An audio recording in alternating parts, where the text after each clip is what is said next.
everybody? Welcome to the Almost Awesome Show. It is Saturday, the something of August. Is it August? Yes, it's August. And I am Jake, your host, and I am joined today by the always awesome Nick from Movie Emporium. How you doing, Nick? No, I did not eat the whole wheel cheese. What? I didn't. I didn't eat the whole wheel cheese. I ate the big barrel of cheese. Okay. Yeah.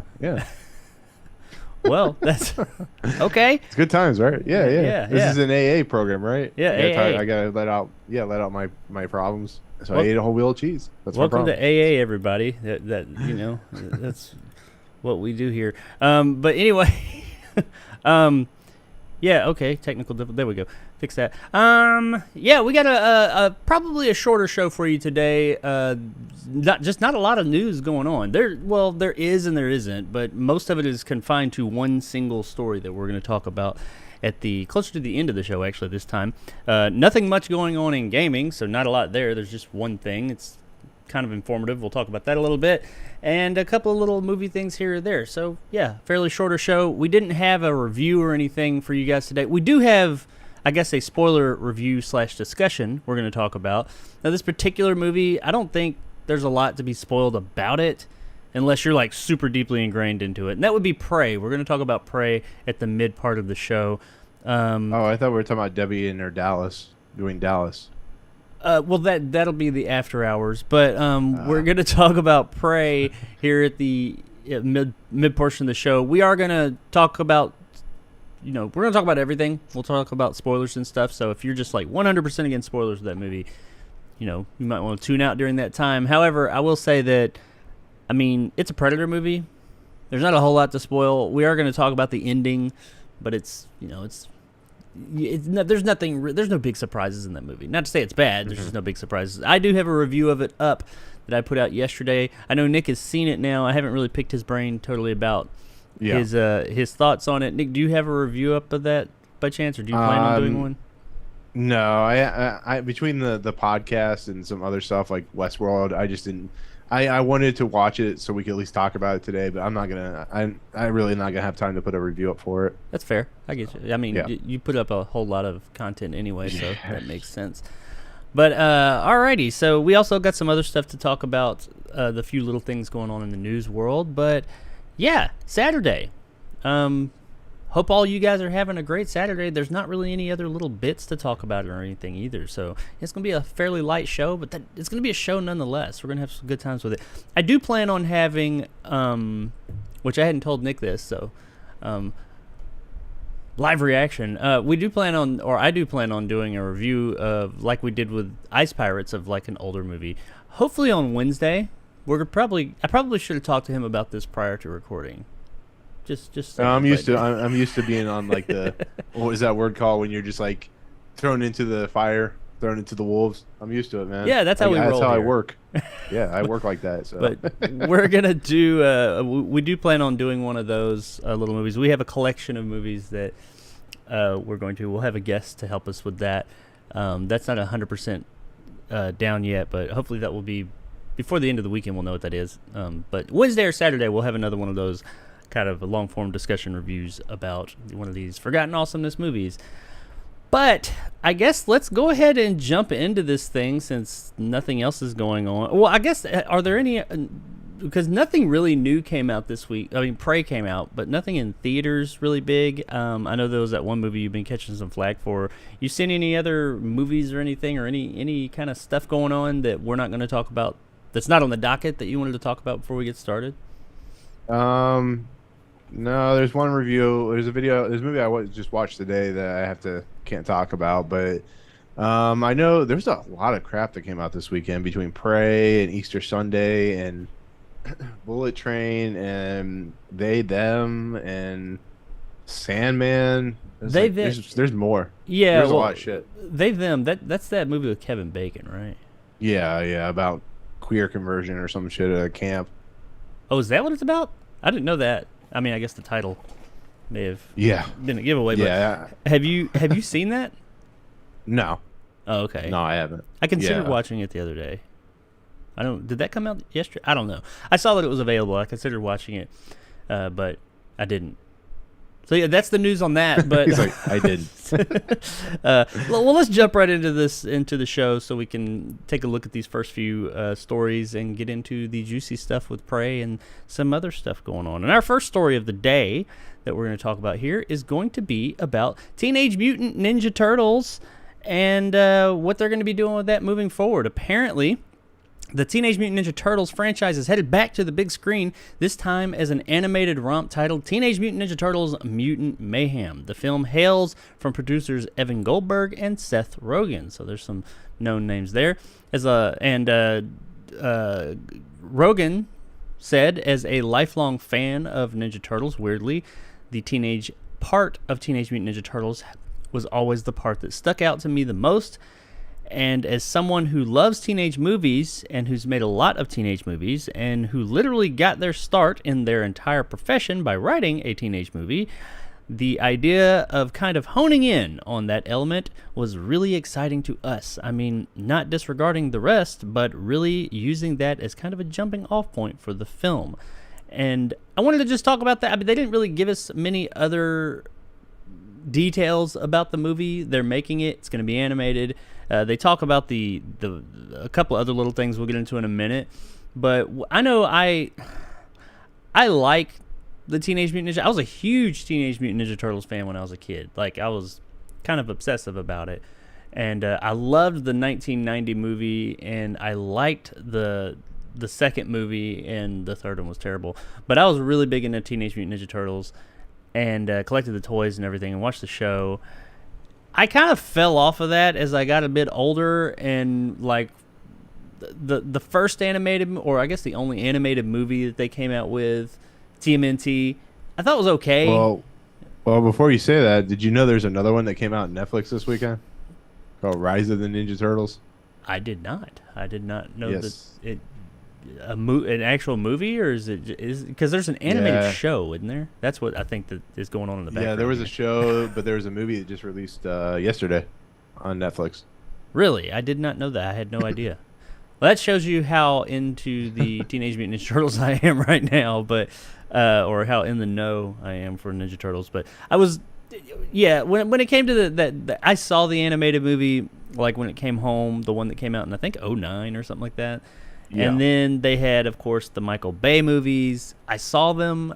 I didn't hate them, but I didn't think they were just kind of there. It seemed like the Transformers with big ass mutant turtles instead of robots. That's all it was. And hey, it served its purpose. Was what it was. This news to me is just kind of like, okay, sure, fine. I mean, I'll see if it gets good review. If people start talking positively about it, if we see a trailer and it looks cool, I'll probably see it because of my channel, but I'm not like super hyped about it. The fact that Evan Goldberg and Seth Rogen are involved in it doesn't really do anything for me. Seth Rogen he's a funny guy, and there was a time when him being attached to something for me was like meant something. Now it's kind of like, I mean, he's just Seth Rogen. I mean, some people hate him, some people love him. I'm kind of in the middle about it. I think, like, as far as like his film career and his entertainment career, I think he's fine. He's kind of he's got like that Melissa McCarthy thing where he's just kind of the same thing and everything now. He's just playing Seth Rogen. I'm not going to get into his personal life. It is what it is. I don't really give a shit about that. He doesn't strike me as the best person in the world due to how he's done some things. But either way, I'm not really that blown. I'm not looking forward to this movie in the traditional sense. I mean, I'll see it when it comes out, and hopefully it's awesome. Yeah. It sounds like, I will say this regardless of what you think of the guy, I think he cares about the property, and that's cool. So maybe they'll treat it properly, and maybe it'll get me back into the Teenage Mutant Ninja Turtles. But what about you, Nick? What do you think of Teenage Mutant Ninja Turtles in this news? Well, hold on a second. I'll show you how I feel. If I can really show it very well. Is it green? No. Oh, okay, it's absolutely nothing. That's what Nick has to show us. Yeah, we can't see it. It's chroma keyed out. Isn't that your Teenage Mutant Ninja Turtles poster? Oh, there it is. That's a Eastman and Laird. Yeah, that's the original Turtles in Time thing. We can't hear you. Oh, can you hear me now? Yeah, yeah, yeah, yeah. Okay, Well, sorry. That was like on the fly. So we just started talking about turtles. it's all good. Um, here's what I think. I love the Teenage Mutant Ninja Turtles. I think the '90s movie is actually quite good for something that is based off some reptiles and animatronic robot or animatronic characters and stuff like that. Um, you know what they need to do with this movie? They need to make it like Sausage Party and just become super R-rated and turtles having sex with other turtles or Oh my God, no, rats don't do or that. some shit. Can you imagine that? I mean, I could. They had on that note. They have flat out said because some people were wondering is because this is the creators of Sausage Party, and they said no, we're not doing that. They're staying in line with what the turtles have always been. They're not making it a raunchy thing. But yeah, you're not the first ones to wonder that or say, hey, that would be cool. I don't know if I want to see that or not, but I mean, I'd watch it. You know what? I would be more interested in watching that than the teenage. They just don't do it for me anymore. I mean, I think they're cool, but it just I don't know. Maybe I grew out of it. I don't know. The two main shows I watched when I was a kid was that that show and Ghostbusters, I think it was, or Mask, one of those shows. So I've been always big into Teenage Mutant Ninja Turtles. Mask It doesn't was mean my I have shit. like a billion collectibles. I got that. I've had that thing since I was like 4 years old when we got it signed. But um, you know, it's got to be better than the crap you have displayed behind us. I mean, that crap looks like a cheap reboot series nonsense. I heard it was good, but it's like It's these like characters that's the look worse. Nickelodeon show, I think. I just It I just is. picked a picture. No, I know it looks like dime store character. It's so bad looking. But I think that I- that was an artistic choice. I think I don't know. I mean, I think that I'm Yes. pretty sure that's Nickelodeon because they had their. I guess does Nickelodeon own them now? I don't really know. I think they do. I think they have some stake through Paramount, maybe. Yeah. I don't know. Well, I did mention this to you when we heard of this. I think yesterday or something like that. I think what they should do, and they're not going to do this. They've already said this is going to be animated. If you want to make the Teenage Mutant Ninja Turtles truly cool again, because I feel like this movie, and it could be bigger, but I think it's definitely going to resonate with the fans of the Turtles and the kids that like them, and it'll probably do well, and it'll probably be a decent enough movie at least. But I think if you really wanted to make the Turtles blow up again, make them cool for not just today's audience, but yesterday's audience and everybody, go back to pretty much make a movie in the same vein as they did the 1990 movie. Get You mean animatronic Top Gun turtles. Maverick it? Yes, get animatronic turtles. Of course, they'd be a bit more sophisticated. Try and do as little CGI as possible. Just don't remake the 1990 movie, but make it in that vein with those same kind of animatronic turtles and kind of that pseudo campy style, but kind of, tongue-in-cheek seriousness, and just make that again.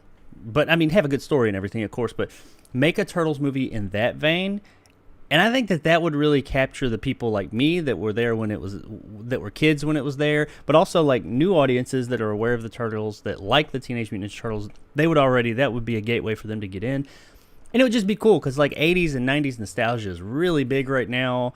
And if done right, that could be awesome. Now, if they announced that they were doing that, I'd be excited about this movie. I would be like, hell yeah, I want to see that. I mean, it might end up being trash. You never know with movies, but I would want to see something like that was going back to those roots. That would be really cool. I don't know if you'd make it a sequel to those original movies because they kind of started to go off the rails there, but just do it in that vein. I think they would be onto something. But, it's 2022. That's not what they're doing. They're making an animated movie. Okay, great. As far as like the style, well, I guess am I crazy there? Am I No, does no, that no. sound You're terrible? absolutely not. But I was thinking about this as you were talking. I wrote in the comment or the chat. I think they might be mimicking the '90s TV series, the movies, with the character designs, but animated. So I don't know. We'll see. But you're not crazy. Obviously, we've seen them 100 times now, or 100,000 times now, that you bring back '80s nostalgia, and it's gonna sell and it's gonna do well. So Look at Top Gun Maverick. Yeah, I mean, I think that, but I would want them to actually do it with animatronics and all that. And I know that's more difficult than CGI. I don't know if it's more expensive. I guess it depends on what CGI you're doing, what animatronics you're doing. But man, that would be a true passion. What that would tell me if they did that whoever's doing it, they truly, because to do that you'd have to have a passion for it. It'd be something like the Dark Crystal show. I can't remember what it was called. I loved that show, and I loved the Dark Crystal because you would expect them to do something like that in CGI nowadays, but instead they decided to do it with traditional puppets like they did back then, and it was awesome. It looked like, I mean, it was nicer looking, but it very much fell in line with the Dark Crystal, and that's what people loved about it. Now, I mean, I will say with the Turtles, people don't just love that 1990s movie; they love the cartoon show. I guess the CGI animated versions that have come out in the past few years, those have an audience as well. It's more of the Turtles property, but I do think that 90s movie holds like it holds still a place. Good. Yeah, have you watched it? It's actually really good. Yeah, I reviewed it like a year and a half ago on its 30th anniversary, but it holds a special place in a lot of people's hearts, and it is still that Turtles property. That's why I think it would be a good. I think it might be difficult for some kids to go back and watch that movie now. Maybe not. I don't know. But I think that if you made a movie in that vein, it'd be a good crossover. But as far as like how the movie is going to look, they did go on record saying a rough hand-drawn look, despite its 3D CG animated characters, with a layer of 2D effects like those in Arcane that accentuate the rad mind of a teen. And it also said that the Turtles themselves. Wait, did you say Arcane?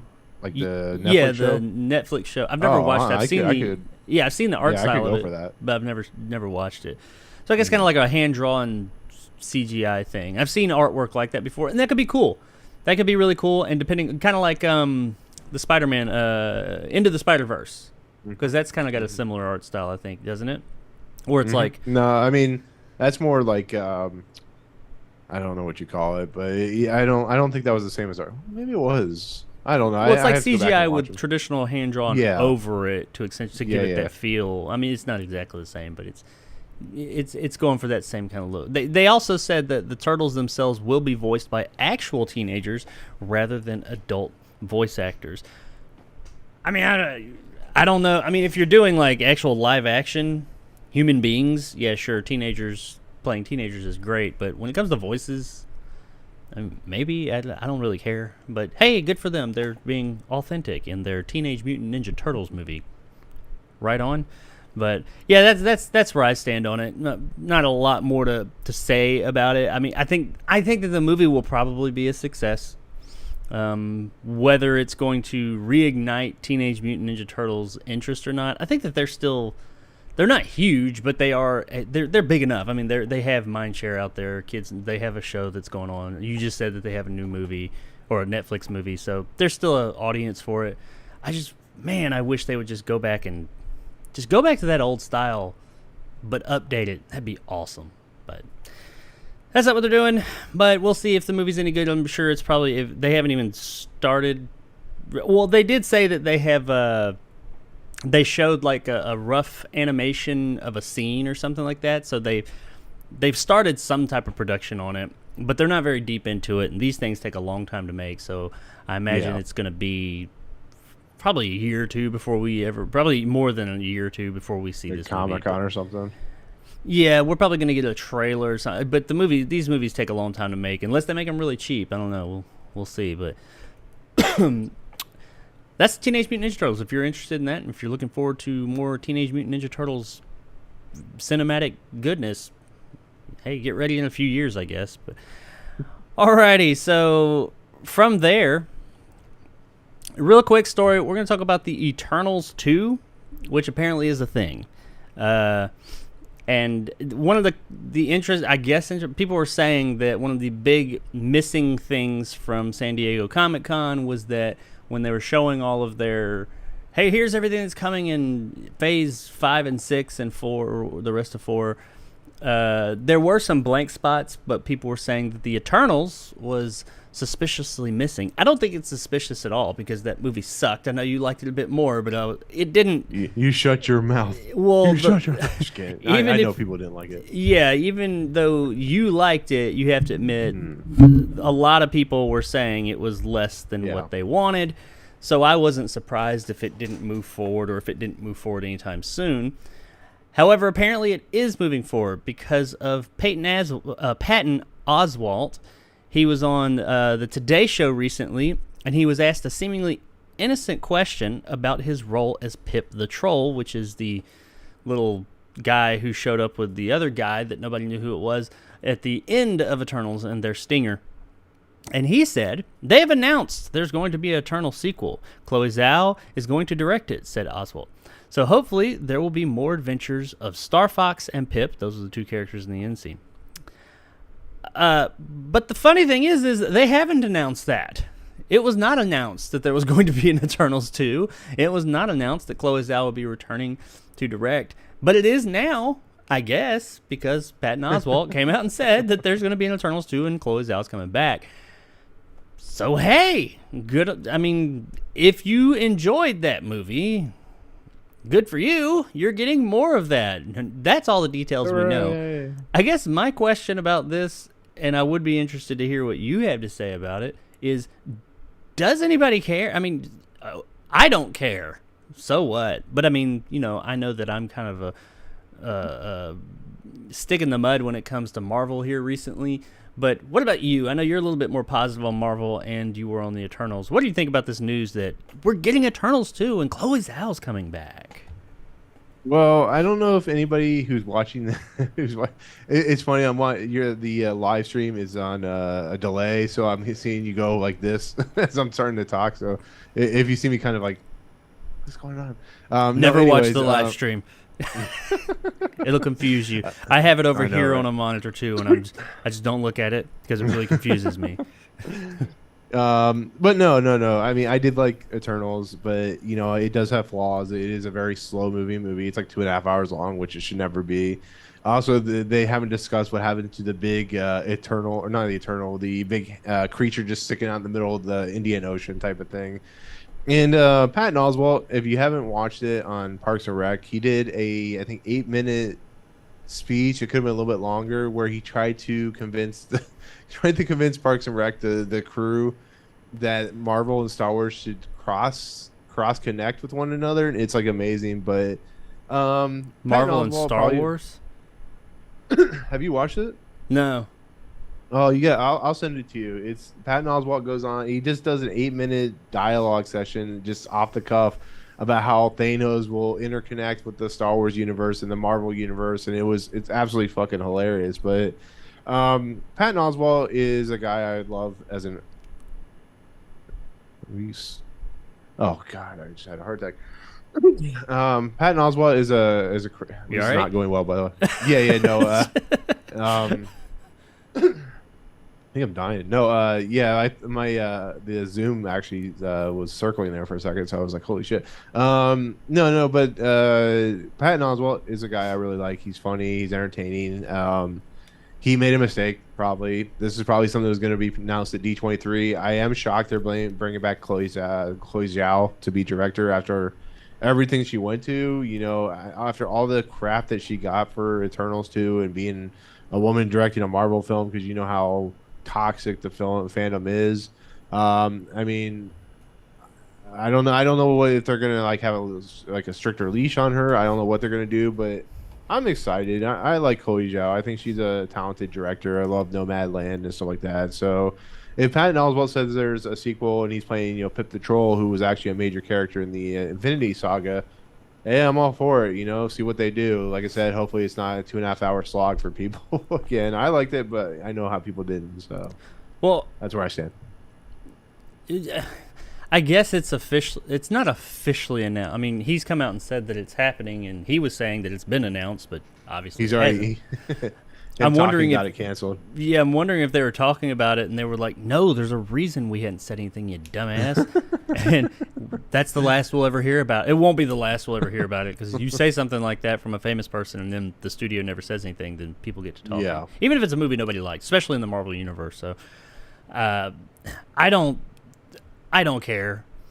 I mean, if you liked this movie, not just you, Nick, but anybody, good. I'm happy for you. I don't disparage anybody's likes and dislikes. I mean, I like shit that other people don't. But I just could not get into this movie. I disliked it. It was the worst of the Marvel universe until recently. In the I was Phase going to 4. ask you that question. Yeah, Which is worse, that or Thor? it was. I'm gonna say it was probably the worst for Phase 4 for me, until a more recent movie that is leagues worse in my opinion. But I didn't. It just fell in all of Phase 4. Nothing there besides the Sony made stuff has really blown me away, and this was part of that. Chloe Zhao, great director. She's done some great stuff. Or I'm gonna say she's done some great stuff.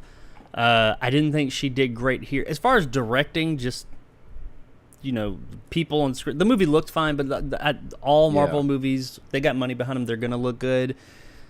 It was just such a fucking slog. This movie was so slow, and just nothing was really happening. And the stuff that was happening, I didn't give a shit about. I don't know if that was just all her, or if, like we've heard before many times, that Marvel wouldn't let her direct. It wasn't a Chloe Zhao movie, it was a Marvel movie. I can at least say that, like, something like Thor Ragnarok, that was a Taika Waititi movie. That wasn't just a Marvel movie. It was Taika Waititi making a Marvel movie.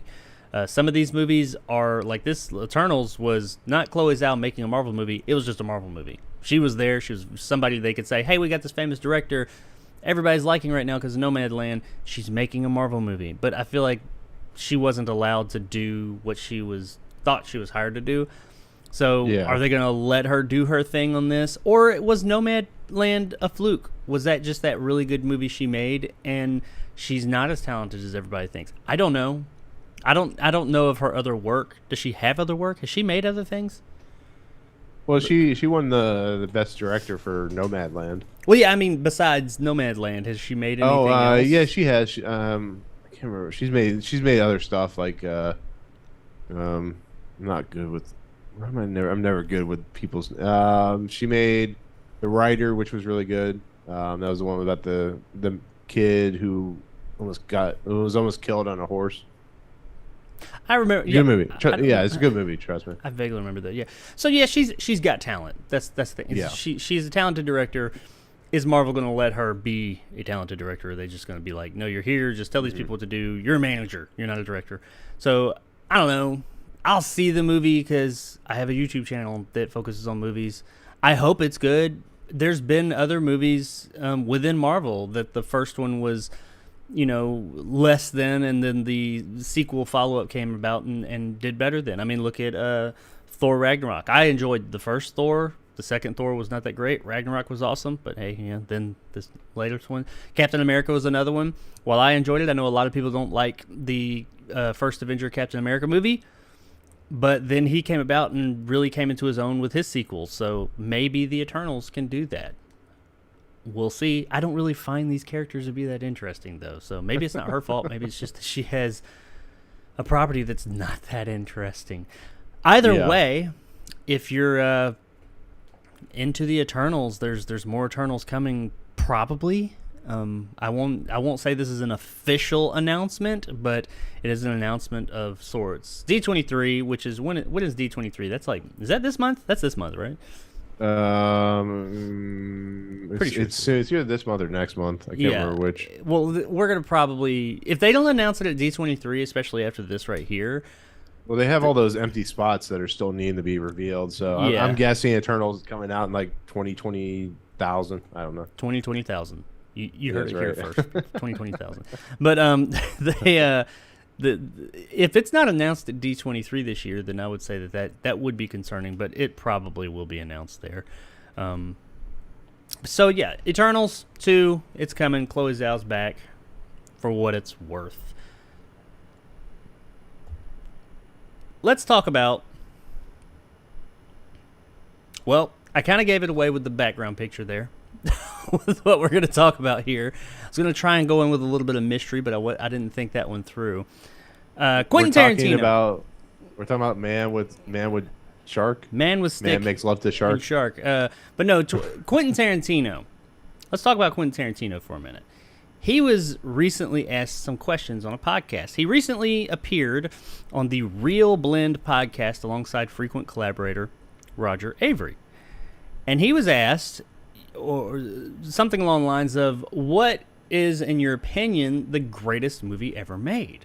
And I mean, as Quentin Tarantino is a very respected filmmaker, and people put a lot of stock into what he says, but he's not just a filmmaker. He is definitely like a film nerd. I mean, people know the whole story about how he used to work in a video store and all that, and he's really into movies. Like, he really appreciates movies. And I think Quentin Tarantino, we've talked about here recently on the show and other things, that he at times can seem like he kind of has his head up his own ass, but overall he seems like just a genuine kind of like he's a film lover. He's a film nerd. So I appreciate that about the guy. He can really nerd out about some movies, that's for sure. But he had this to say when asked that question.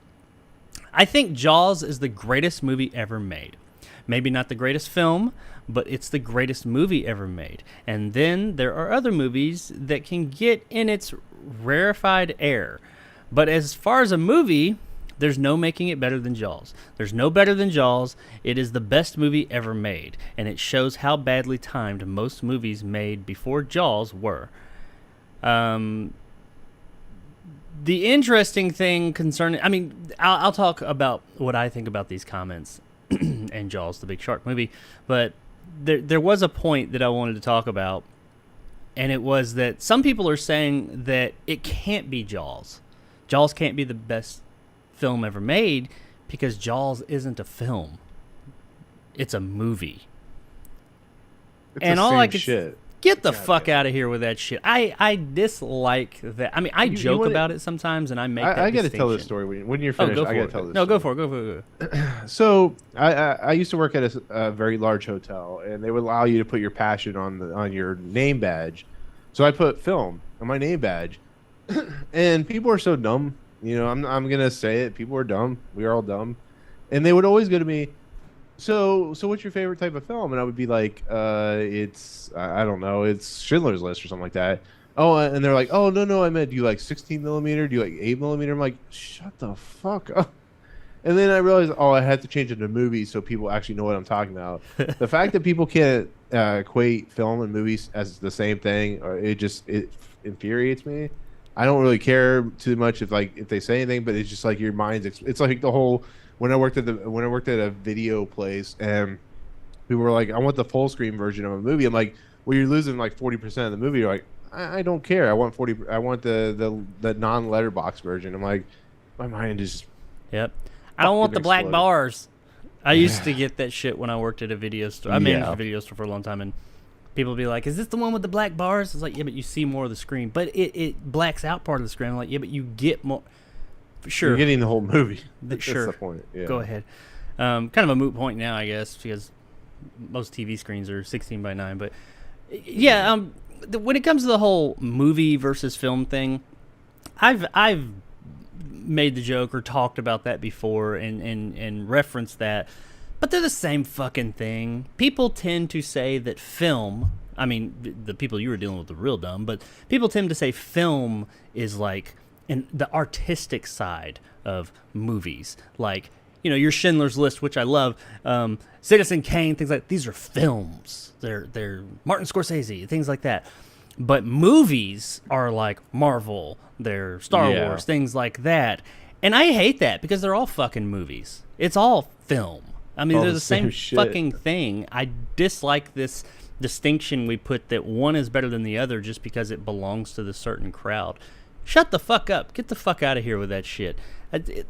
It can't be the best film ever made because it's a movie. Get the fuck off. That's some pretentious ass bullshit right there. I hate that shit. Did you see what Tarantino said his favorite movie of this year is? It's the film Top Gun Maverick. Maverick. It's like he was raving about that. I think this was on the same podcast. In fact, he was raving about that. But yeah, I mean, and that was a great movie. It was a great film. Now I understand.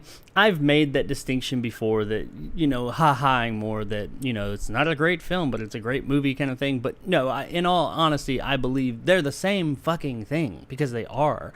So it's really irritating when people want to come on and like seriously make that distinction and say it's impossible for Jaws to be there. Okay, when it comes to fucking Jaws, it is, in my opinion, one of the greatest movies, films, things put to cinema or film, greatest movie experiences you can have. It is a movie that is timeless. It was made in 1976. Yeah, 76. It's like 75, 76 somewhere around there. Or yeah, maybe I don't know. I think it was 70. Movies back then, the way that they were released, kind of messes with the releases, the what year they say it was in. But I think it was 76, maybe it was 75. But anyway, it was made in the mid to late-ish 70s, and it is timeless. That movie, I watched it 2 weeks ago. It's still just as good now as it was when I initially saw it. It's gonna be an IMAX. Yeah, it's what? It's going to be an IMAX on Labor Day. Seriously? Yeah. Oh. E.T. is going to be in IMAX this month, and then Labor Day is going to be Jaws. Oh, shit. I want to go see that. I'm going to have to look that up when we're done here. That'd be awesome. But anyway, yes. Do I think Jaws, in my personal opinion, do I think Jaws is the greatest movie ever made? No, but it's definitely my top 5. It is one of my favorite movies ever made. We'll talk about what we consider to be our favorites in a minute, which is a really hard question, especially for a critic. But I mean, at least his sentiments here, I'm going to ask, do we agree with this? When I say, do you agree, I'm going to say, do you agree with his statements? And I guess, do you agree with that fact that it's the greatest ever made? Myself, I agree with his statements. I think he's totally right. It's a great movie. It is one of, if not the greatest. I think that, like I said, film, movie, same damn thing. I think everything he said here, regardless of what you think of Tarantino himself, is accurate. He's right. And the whole thing that the film and movie, that pisses me off. Get the fuck out of here. But no, I agree with his statements. I hate saying this, but like I said a moment ago, I don't think it's the greatest movie ever made, but it is. Like I said, it's one of the top 5 greatest movies ever made. But what do you think about these statements, and what do you agree with any of them or disagree? I don't always agree with Quentin Tarantino. I think sometimes he is very, as you have said, up the ass with his head. But saying something like Jaws is like the greatest film ever made, everybody has their own opinion on what is the greatest film or movie or whatever the hell you want to call it is ever made. For me, Schindler's List is the greatest thing ever made since sliced bread. But Jaws is a great film. This is the greatest film ever made. No, everybody has their own opinion on that. It just, the fact that like people are against that, it just.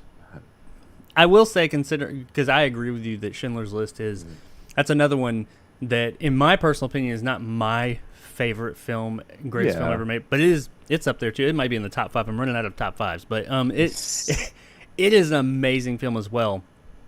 I do think that when I think of like greatest film ever made, I think that I can't watch Schindler's List like multiple times a year. No. There's like one of my favorite movies of all time on the entertainment spectrum is Clerks. But one of my favorite movie of all time is Schindler's List. There's 2 different lists you can go off of, because there's the very watchable films, and then there's the very watchable, or not very watchable, but the films that you think are just masterpieces in film, and they could be 2 different things. So you could say Schindler's List, and then you could say, like, I don't know, Ice Pirates or something like that. It's just, nobody says all that. About perspective. Nobody says that. I'm sure there's somebody. I highly doubt it. That is a very small minority of people. But no, I get what you're saying, and I think that Jaws has a rewatchability about it. It's a fantastic film. Yeah, man. Every time I sit down to watch it, I'm like, because I've told this story before. My oldest daughter, she's super into Jaws, and I had to watch this movie when she was a kid so many times. Maybe not like the whole thing through and through, but you raised an interesting kid. Yeah, Usually it's like Teletubbies or fucking Sesame Street. And like, she nope, loved fucking Jaws. watching Jaws. But she watched Jaws so Hmm. much, and I would it would always be on. So I've seen Jaws. I've seen Jaws countless times, but I have seen that movie was always on. So you'd think I'd get bored of it. I can say that I never did. I never got just like, oh my god, it's fucking Jaws again. There's times I will sit down to watch it to let one of my younger kids experience it, or just to watch it because I enjoy it. And every time I sit down, I go to sit down to watch it. And I'm excited to watch it, but I'm kind of like, okay, so it's Jaws again.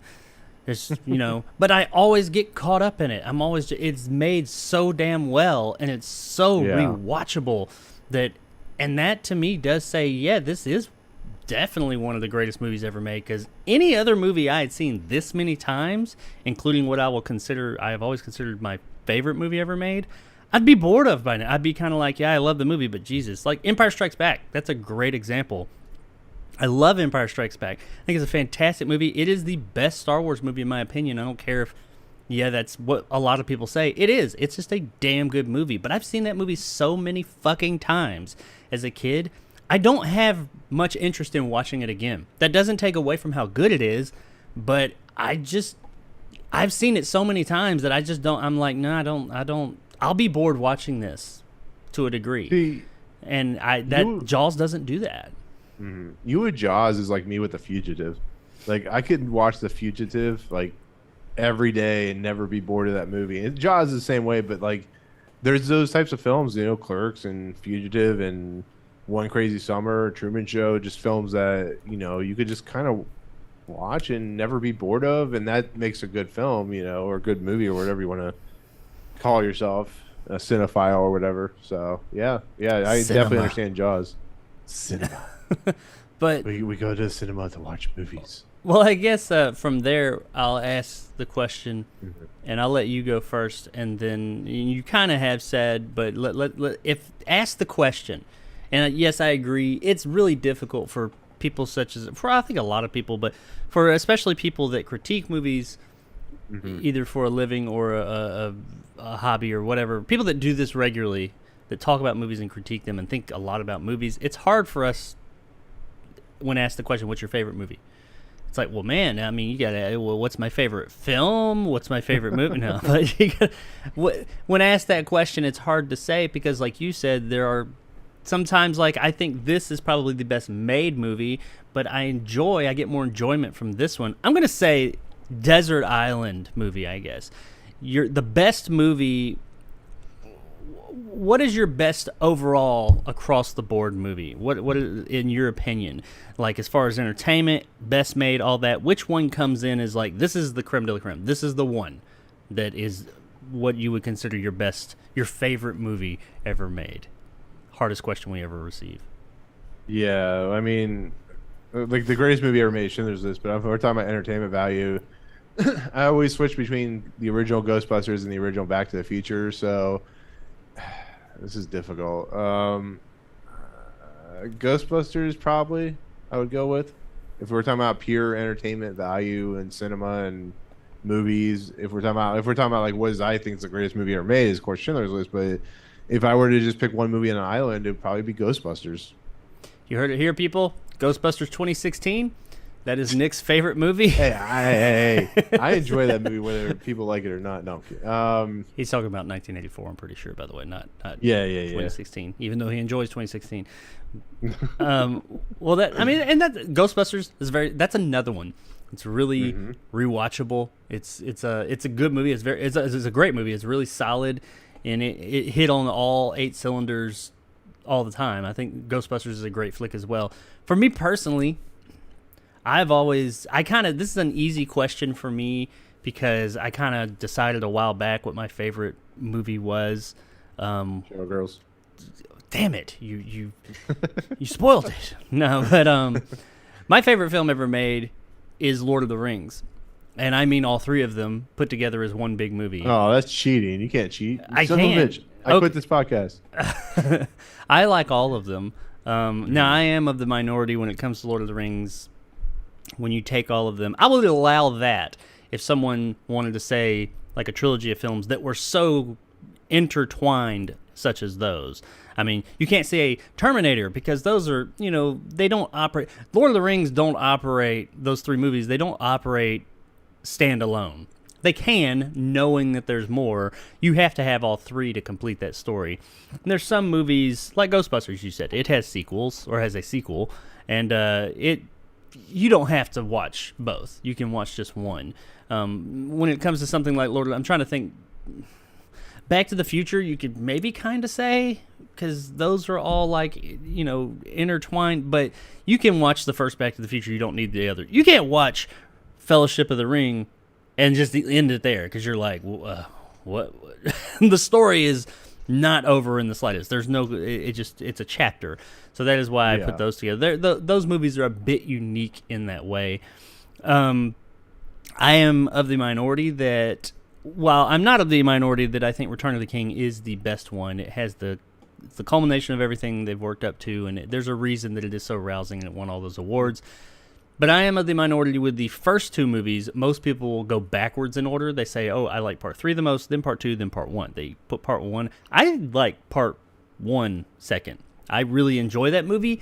Most people are like, oh, it's just them walking around, not doing anything. I mean, the Clerks 2 thing, they're not doing anything. And in Two Towers, they had the big, battle in the end. I was much more enthralled with the first movie. I love the second movie too, especially I think the director's cut extended edition did wonders for that movie, because before that one?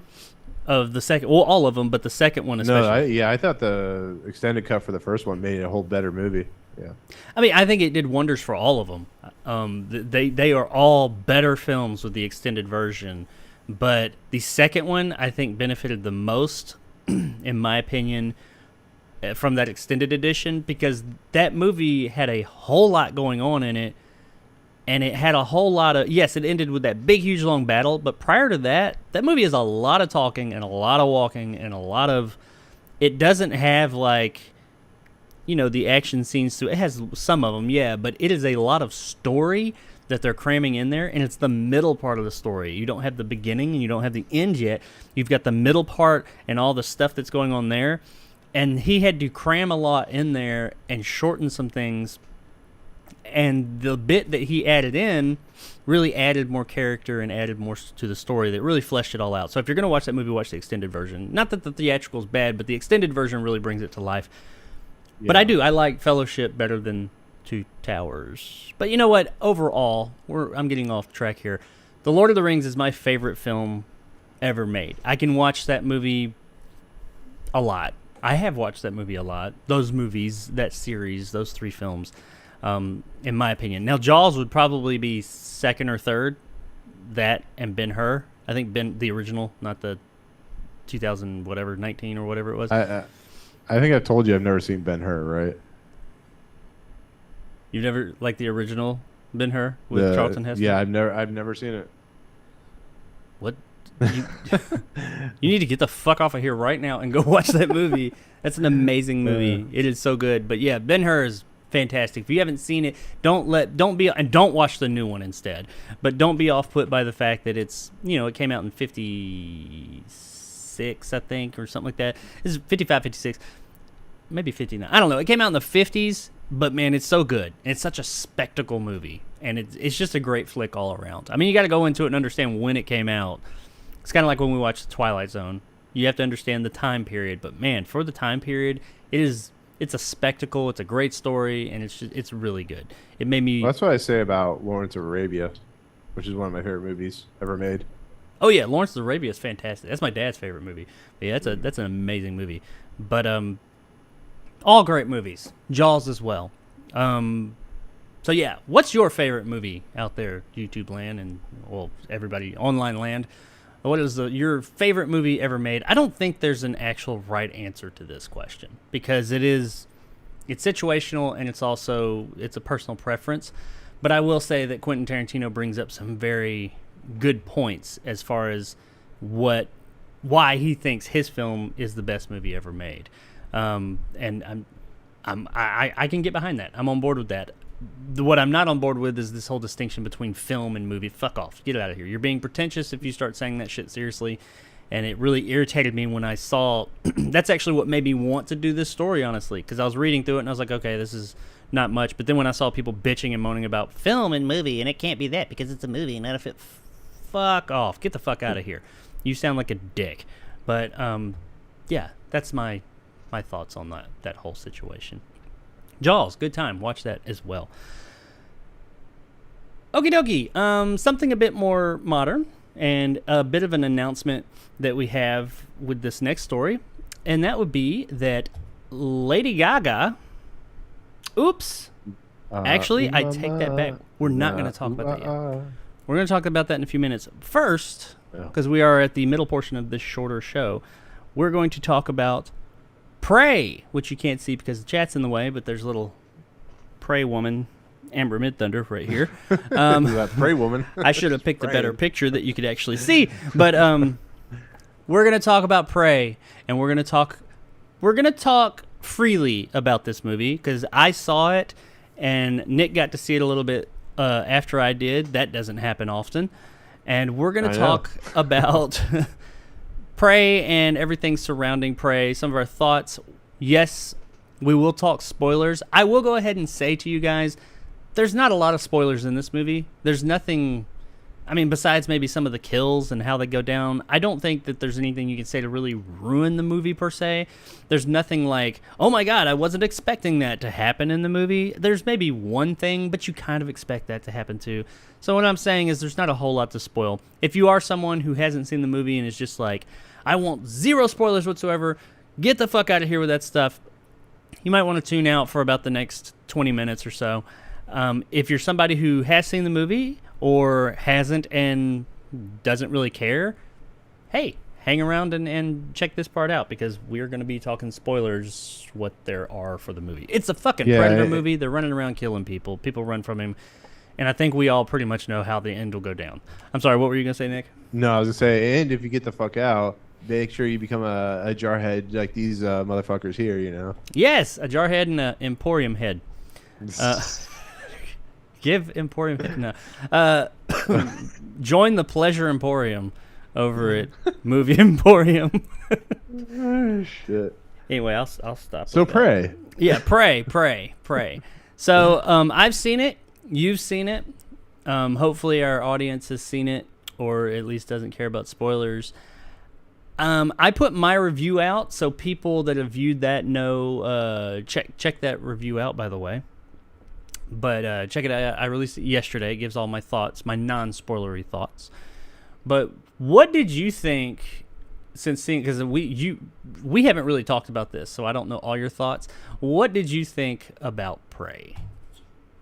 Well, Jacob, my thoughts on Prey are I love Dan Trachtenberg as a director. He is very talented. He did an episode of Black Mirror, which was great. He also did 10 Cloverfield Lane, which was great. Prey, I'm not what you would call the biggest. I'm more of the Alien side than I am of the Predator side. It's just where I kind of lay my bed, you know. It's not like I don't appreciate the original Predator, but I think the Alien franchise, and Jacob's going to test this, I think they've been a little bit better for the most part than the Predator franchise. They both have their ups and downs. Yeah. One has Arnold, the other has, well, I think no. Weeva. Yeah, one has Arnold, one has Weeva. Get to the. Anyways, Predator is a famous franchise. This is now owned by Disney, which is weird. And Prey. I didn't know what to expect from this movie, to be fairly honest. I heard it was a Predator movie, but there was never really a confirmation of it. It was screened at Comic-Con, like we talked about. You got the early reactions for it. It was supposed to be really good. And it took me, I tried to get an early review copy there for this. I'm sorry, I'm rambling, but I tried to get an early review copy, couldn't get it. And finally watched this. It took me a couple times, finally watched it. And you know what? This is a great fucking movie. It really is. This is a movie that takes its fucking time. It's a movie that holds no bars, and being a movie about people being put in a situation like the original movie. And I think this is maybe a top 10 movie of the year for me. To be fairly honest, this movie's Really? fucking fantastic. I mean, remember I have a list of like 30 movies that are my top 10 of so far of the Yeah, year. So I've seen this it. may be like a maybe like an honorable mention.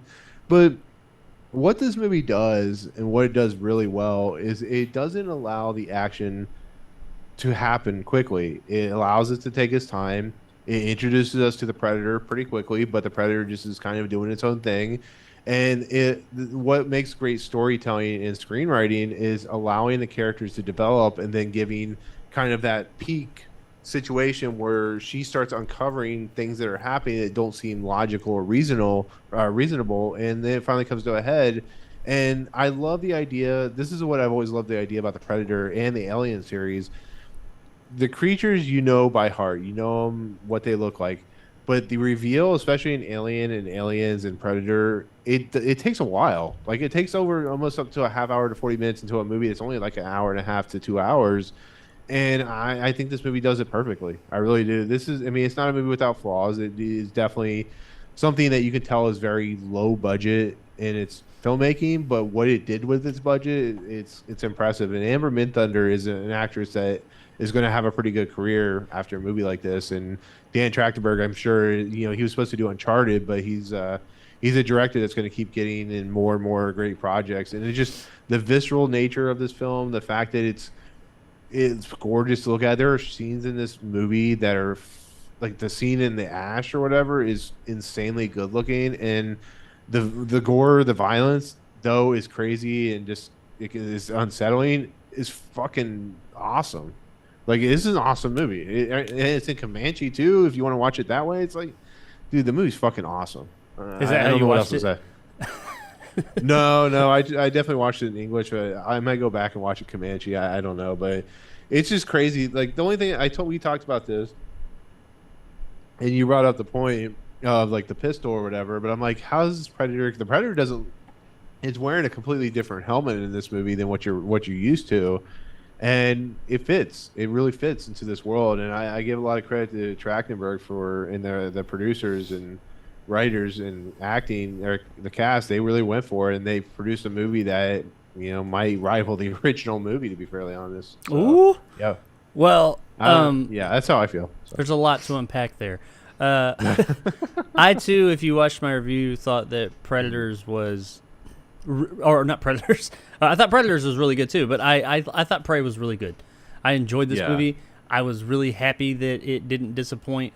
Going into it, some of the things I'd heard, because this movie's been in development for a few years now, I was afraid this was a movie that they were making in the vein of Corman's Fantastic Four, just to keep the rights, because Disney acquired the rights, but then you have Predator is in a legal battle right now, the rights to Predator with the original writers.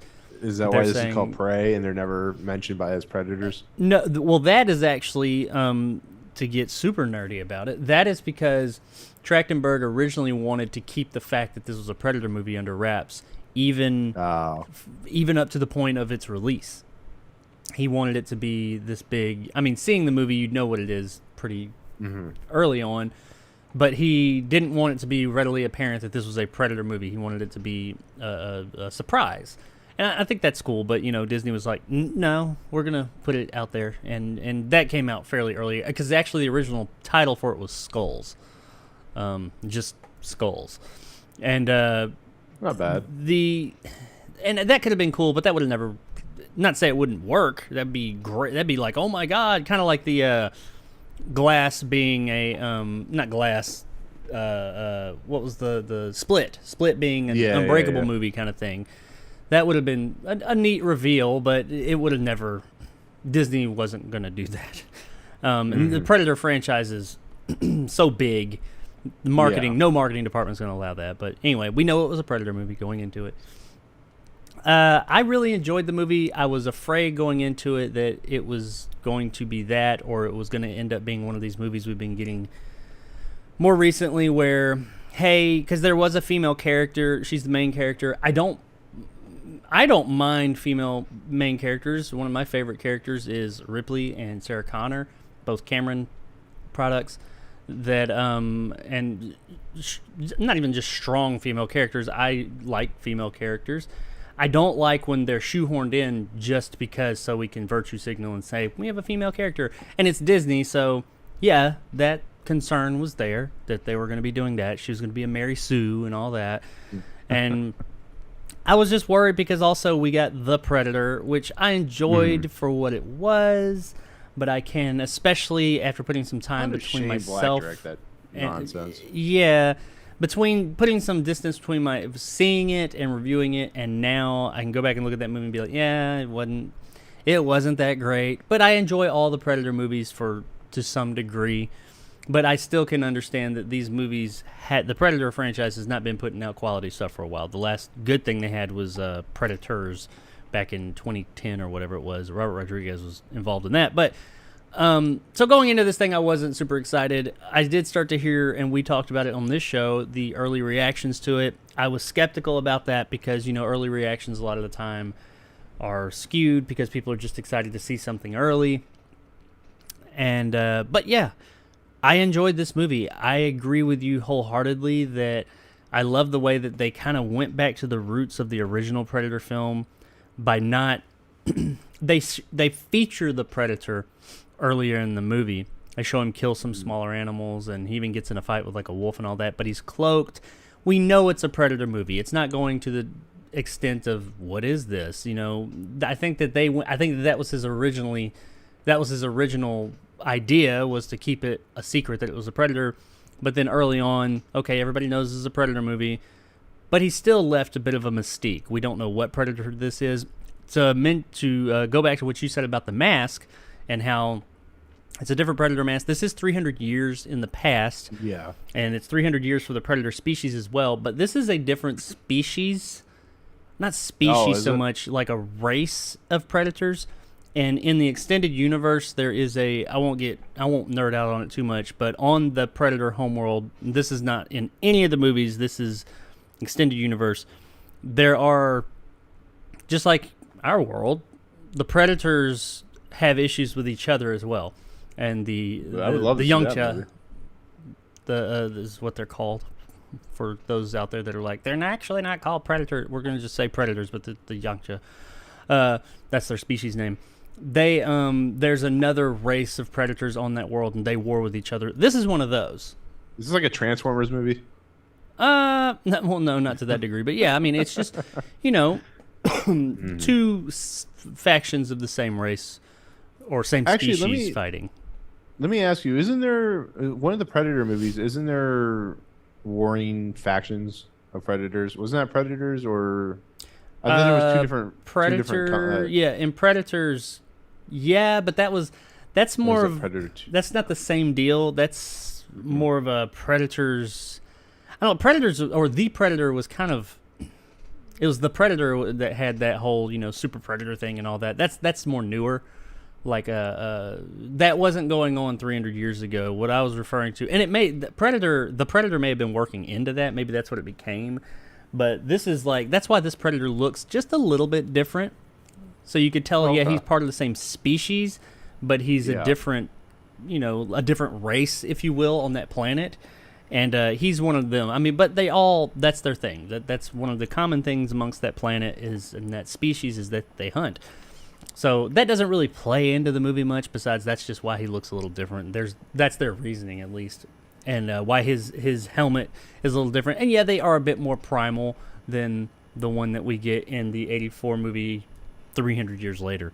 So that would be why he looks a little bit different. But he's the same, but there's similarities, but he is different. Not just the fact that it's 300 years older. I'm sorry. What were you saying? No. I was going to say that's the thing I liked about this movie that really fits into the original movie is the fact that it's a very stripped down Predator movie. It's a very bare bones Predator movie, which is what, outside of having major celebrities in the original movie, this is a film that really just gets down to visceral more than bombastic, I guess is the easiest way to put it, which is what I didn't like about Predators and the Predator. I know Predators is much better than I remember, but I think what this movie does, and I think why Dan Trachtenberg is good at what he does, is you don't need all this fucking Alien versus Predator shit to have a good all this tech, like there's small amounts of tech that he uses, like a shield and of course the famous lasers thing and some swords or whatever, and it feels like a paring down a much more confined, scary approach to a character that's always been kind of horrifying in a lot of respects. And I think grassroots. that's what. Yeah, He's returning to the roots. Yeah, and then you don't. That's what you need. That's what you don't go to watch fucking Gary Busey to try to take. Well, I guess maybe would want to do that, but I don't know. I was always laughed about the second one. It just felt like they were just going for over the top crazy antics instead of just being a fucking throw down, knockout, drag out fight. And that's what I loved about this movie. So. Now I am one of those people that enjoys the second Predator movie. Oh, I mean, it's good I liked it. But I consider it one of the good ones. I see its flaws, and a lot of its flaws are due to the time it was made, too, and just how movies were. And it's not perfect, but it's fun. I enjoyed that one. Yeah, I think it stays with the Predator mythos good, and it expands upon them. That's where we get the whole Alien versus Predator thing. It doesn't actually stem from that. Most people say it does in the end, where you see the alien skull in the Predator on the Predator ship, and there's something else in that part that branches off to this movie we'll talk about in a minute. But it actually, they got that idea from the knowledge that they were going to be doing an Alien versus Predator comic book, so they put it in this movie. It was kind of they were working together thing, I guess. But I like that movie. Predators, I liked. Now, Alien, AVP, I like all the Predator movies. Let's get that out there. AVP and AVP Requiem, not really good movies, but I still enjoy them. It's dealing with two of my favorite movie monsters, the aliens and the predators. And so I do enjoy those movies, but I also acknowledge that they're not great movies. They definitely have their they have their flaws. And then The Predator is, in my opinion, the weakest of all of them. Maybe AVP Requiem, but the Predator is just kind of, it was missing a lot of, I don't know. Shane Black made it. Like you said, I can't believe that guy made it. But he's pissed because he was the first guy to die in the original Predator. Yeah, maybe. But to get back to what you were saying, though, I do think that the grassroots approach of this movie was a great idea. That was what they needed to do. And you had mentioned to me that some people were talking about how, like, oh, it's boring. This movie, Prey, is boring and it takes too long to get to the stuff. And I'm like, but that's what the original Predator did. The original Predator took like 30 or plus minutes to get to the Predator stuff. And this one follows a very similar, like, storyline, not storyline, but as far as like a tone is the way the movie's made. You see little snippets of the Predator. You see things from his perspective as he's hunting. You see a couple of things where you see some of the carnage he leaves in his wake, but you don't really see the actual full-on Predator and him do his thing until a good 30 minutes into the movie. There's other stuff going on, but it's all build up to seeing this Predator. And I was into the stuff that was going on. I thought it was decent. I felt like they didn't really expand upon many of the other characters in the movie besides our main character and her brother. And the brother is debatable. I think that they got some story, but everybody else was just kind of like, everybody else I saw as cannon fodder because that's what they were. They were there to die. Yeah. And that's what happened. But that's why I laugh when the French show up. Like, yeah, those guys especially, because that was And we're going to talk about them too. I do have some issues with them, but nobody else got any real character development. I do wish there was a little bit more there, but at the same time, it's a Predator movie, and our main characters get the development they need. That's who we're supposed to care about, and that is who we care about. And I did. I cared about our two main characters, or at least the main character, Amber Midthunder's character, Naru, I think is her name. Naru. Yeah. And I think that the movie did a good job there. If they had gone on, I'm sitting here saying, oh, I wanted more character development from the others. If they had spent time doing that, the movie may have actually ended up being boring at that point, especially if it went along the same route as, we give me character development for this person to just be hacked apart. I don't know. Yeah, I mean, to be fair, the original movie didn't have a lot of character development. It's just, you son of a bitch, get to the chopper. That type of thing. So. It did and it didn't.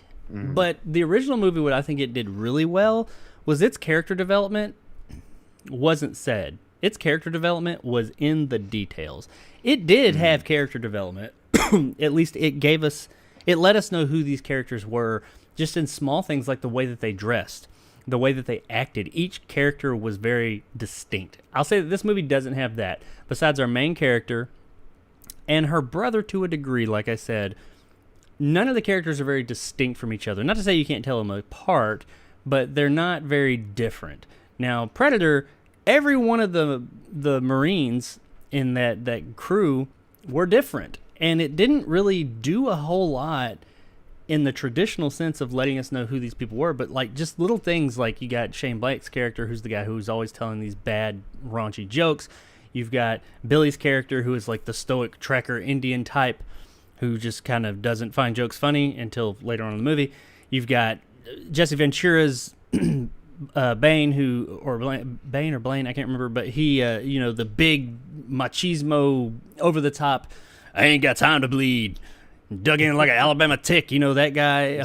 And of course his always iconic, this shit'll make you a sexual tyrannosaurus, which is my favorite. But and then you've got Bill Duke's character, who's always shaving for some reason, and Schwarzenegger and Carl Weathers. Everybody had a very distinct characteristic that we saw, not through the story telling us or them saying things, just we saw it, and we did have that type of character development. It wasn't too much, but it was enough that when something happened to these characters, we knew who they were, and we had at least some level of feeling for these characters when we lost them. But at the end of the day, they were all cannon fodder as well. And I think this movie, it could have done a little bit better there, but overall, I was happy with what we got. And then when we got the actual Predator throwing down, doing his thing. Before we get into that, I think you had mentioned the French fur trappers. Yeah. These guys were the one part of the movie that, because I felt like all the stuff with the Comanche warriors and all that, or the Comanche tribe, was authentic, I guess. I did keep seeing how they were like holding the bow and arrows like backwards like that. Right. Which I don't know, because ever since Avatar did that. And ever since Avatar, we see that. And I'm like, is that everybody just trying to be Avatar? Or is that like Avatar said, oh, this is how natives actually shot? Did they actually shoot bow and arrows that way? And it was being authentic, and now everything's just, everybody's more, I don't know, informed, and that's how they're doing it. I don't know. That did stand out to me. As to whether that was actually how Comanches shot their bow and arrows, I don't know, but that I ain't gonna lie, that stood out to me. But they were fairly accurate with everything, and from what I understand and what I've heard, it was very accurate. I mean, like you said, they have the movie in Comanche language as well. They shot every scene twice, I guess. Mm-hmm. But the fur trappers were so over the top, just evil, villainous. I mean, they don't even give them subtitles. They're so villainous. They're just over there saying things. You could tell by how they're saying it. They're just like, oh, no, and you're like, yeah, they're just bad. They're saying bad things. I don't even know what they're saying. It's just bad. And they were just really over the top and villainous. And it was kind of, that did take me out a little bit. They weren't talking, at least, in the movie very much. They were there. They showed that they were bad guys and just mean all around. There was not much depth to these characters. Now, granted, they're there to die. I know that. But they did. Yes, they did. They died in glorious fashion, which we're going to get to in just a moment. But they, I did feel like their characters were kind of a little bit cheesy in just how they were just flat out just the evil bad guys for bad sake. But like I said, it only lasted a few minutes, really. It was really just that camp scene where she gets caught. But let's talk about the best part of the movie, the Predator himself. What did you think about the Predator, and not just the Predator himself compared to other Predators we've gotten, but also the Predator and the way he dispatched of his kill, or his prey, if you will? Well, if there was an Oscar for greatest death kills in a movie, the Predator would get it, or Prey would get it. Because, that Predator had some moves. He was climbing on trees. He was netting. Very creative. And destroying. Yeah, it was I was like, why is he jumping all over the trees? Oh, there's the bomb. Yeah, I get it He's now. Assassin's Creeding across them fucking trees. Man, only if he was in was that Revenant. If he was in the Revenant, man, it'd be a whole fucking different movie. I'm telling you what. Fuck that bear up. And I Yeah, will I say know, about that right? bear, because you mentioned the Revenant, Mhm. and we'll talk about the CGI and stuff in a minute too. Yeah, but yeah. that bear whooped his ass. I mean, he held his own to his fucking, humanoid creature, but that bear came up and just said, "What? You gonna punch me, bitch?" Like, you think the bear goes down because it like falls off out of frame, and he just pops up and he's like, "Come on, bitch, it's on." He beats the fuck out of that predator for a few minutes, but I mean, granted, the and predator then, comes and back then and the predator, yeah, banes him, Yeah. fucking banes the shit out of that bear. beats the Was shit he out of him drink- and eviscerates him. Was he drinking the blood, or was he just like pouring blood on himself? Like, what was going I think on it was there? just.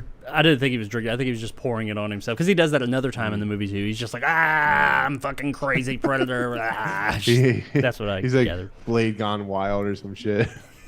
Yeah, What about the predator himself? I mean, we don't get a lot of character development from the predator, but compared to just- other predators, yeah. I think. Can you imagine like the Dead Poet Society? He's like pendling. No, it was cool. Like I said, it outside of the mask, like it looked like the Predator. It did what the Predator was known to do. It didn't feel cheap or cheesy or goofy or anything. You know, there are some CGI stuff we'll talk about, but I can't complain. It's the best part of the movie. It was, watching the Predator just have all the upper moves and all the upper hands and stuff. It's good. Yeah. How about okay? So we've already said that there were quite a few interesting creative kills in the movie, and if you're coming to this thing looking for just bloody, violent, visceral kills, you're gonna get lots of that. I will say I had heard that the movie was just like disgustingly violent. I don't think not it, even close. Yeah, I didn't get that. I mean, it's got some gross moments. It's bloody for sure. Yeah, that It's a lot of net CGI. for sure. It's a lot of CGI blood. A whole lot of Yeah. CGI blood, which is fine. I don't find CGI blood to be like that disgustingly gross, though. I guess it's just kind of like subconsciously we know, oh, this isn't real. I mean, the practical's not either, but this isn't a real thing, and that does take away from it a little bit. But as far as just the kills themselves, I know my favorite kill. There's a moment, and a lot of it happens with the fur trappers. He comes in and just lays waste to these motherfuckers. I mean, they're he's like, and like kills the fuck out of them all, very violently. Yeah. There's one shot, and it's a return of a weapon from Predator 2, and I think it showed up in one of the other movies too, one of the AVP movies. But he shoots this net, and the net tightens. And the net itself is like sharp, I guess, or whatever. But Yeah. the net tightens up and pretty much cubes a person.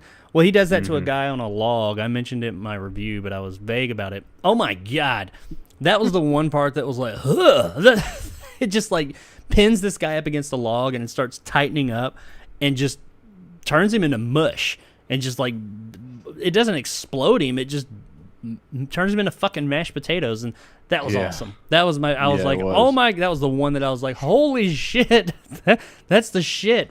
But what was your favorite kill out of just the whole movie? I mean, you like I don't know, somebody The killing net a one. The net. rabbit. There's no other greater kill than that net.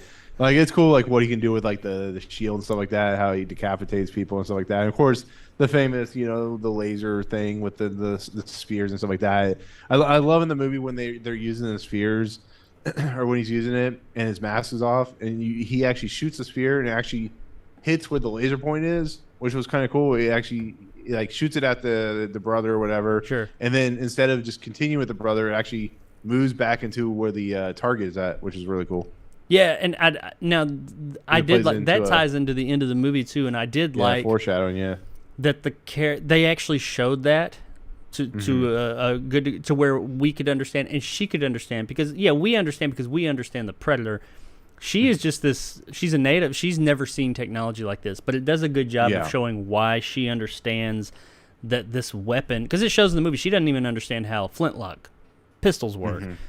So I like I didn't that. think the French do either.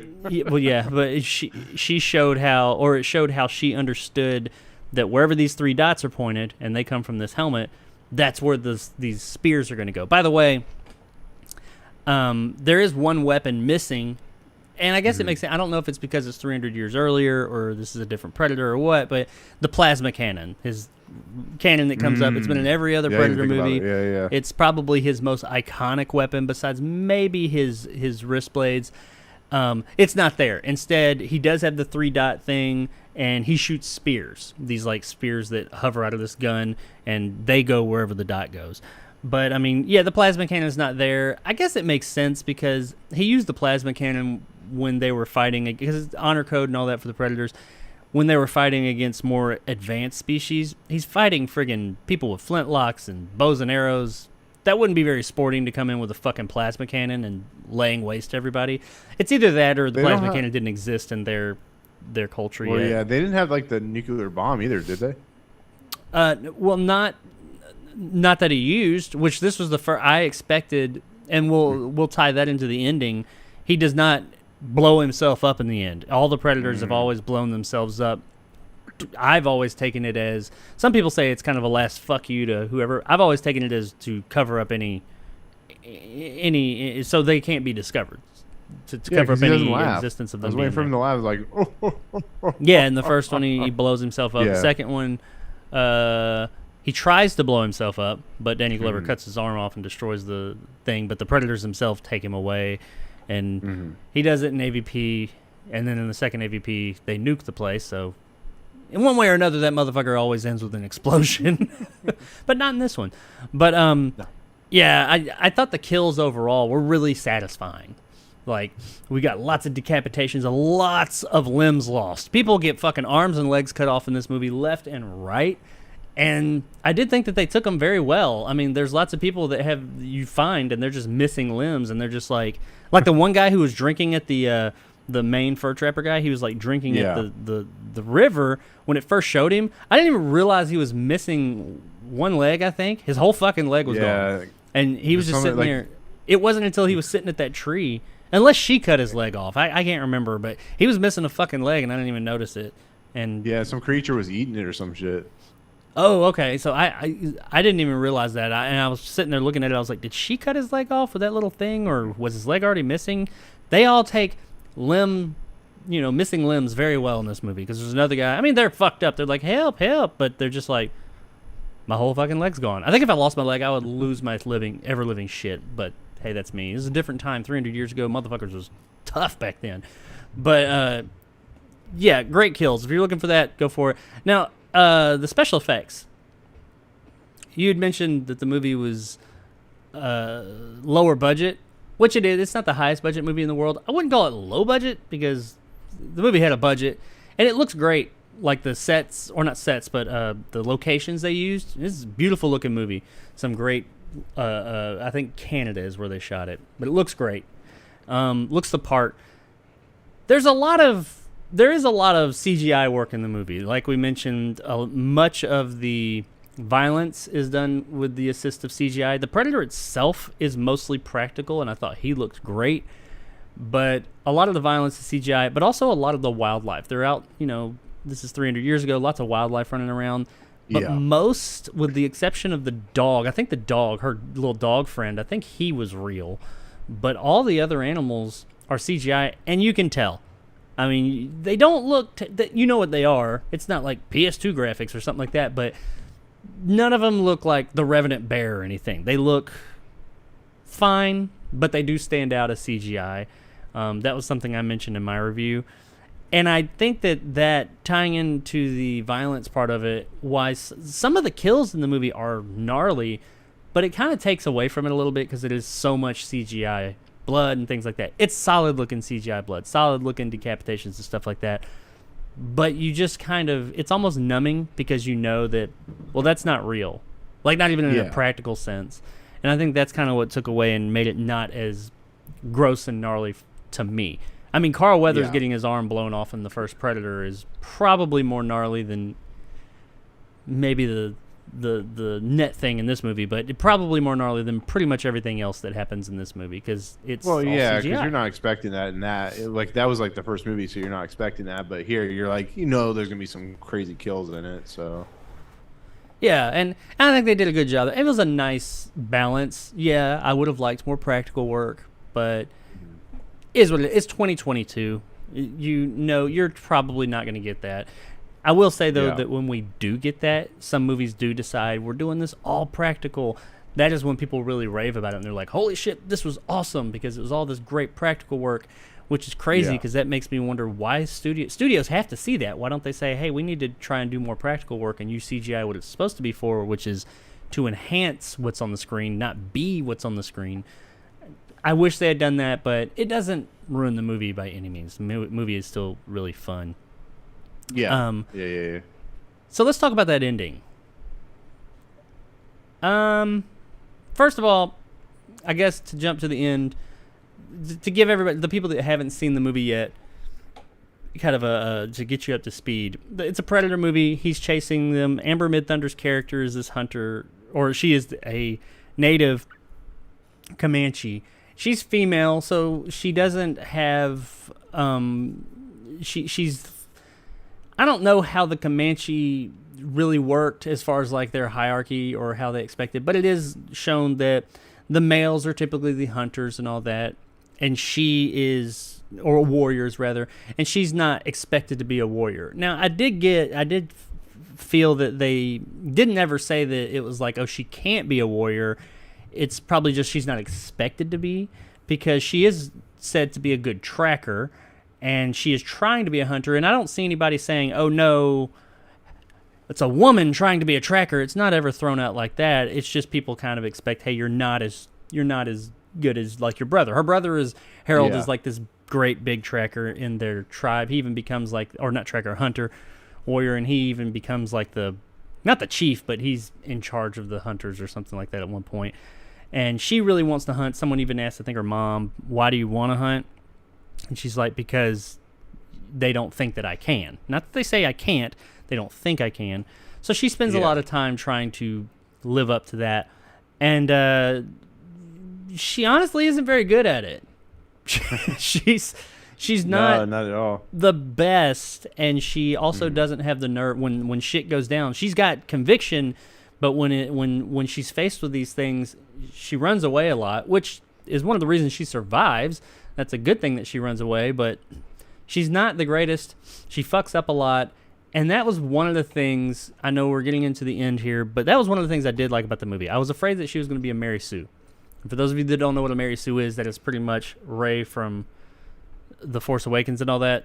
It's a character, typically female, is what it is, but it can be a male, that doesn't show us that they're strong and that they earn, their place in the story, but a character that is just, we're told is a character that, they say that person is a badass, and they get out of situations because, much like Rey in Star Wars, how all of a sudden she just has the Force. It doesn't show how she learns it. It doesn't explain that, why she just has it, and she can fucking use it like no other, just suddenly, just because it's convenient for the plot. And I was afraid that's what we were going to get here, and that's not what we got, because she kind of sucks. She is not a good warrior. She's a good tracker, but she's not a good warrior. She's not a good hunter. She knows things. She knows how things work and how to do them, but she's not portrayed as a very good huntress or warrior.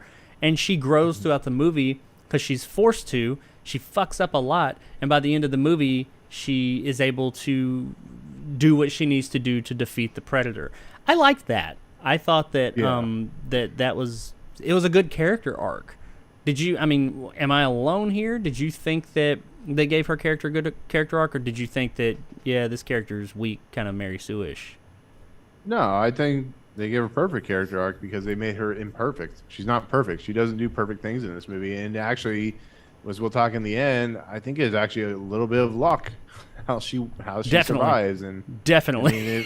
it's like you gotta have like the right thing at the right moment, which is a problematic thing in movies where they'll have like the right thing at the right moment at the right time just happen to be there, and it kind of makes it for a little too convenient plotting. But yeah, she definitely is not perfect in this movie. I mean, she No. gets attacked by animals and hurt by animals, and she gets kidnapped by the French, which back in the 1700s they weren't exactly looked upon as very good people. And she does things that are just not smart, and she finally kind of learns a way. But yeah, it was kind of Well, nice. even then, even when she learns her way, as we'll talk about with the end and how she wins the battle. Oh yeah, yeah. There's some conveniences there, and we'll get there. But yeah, luck.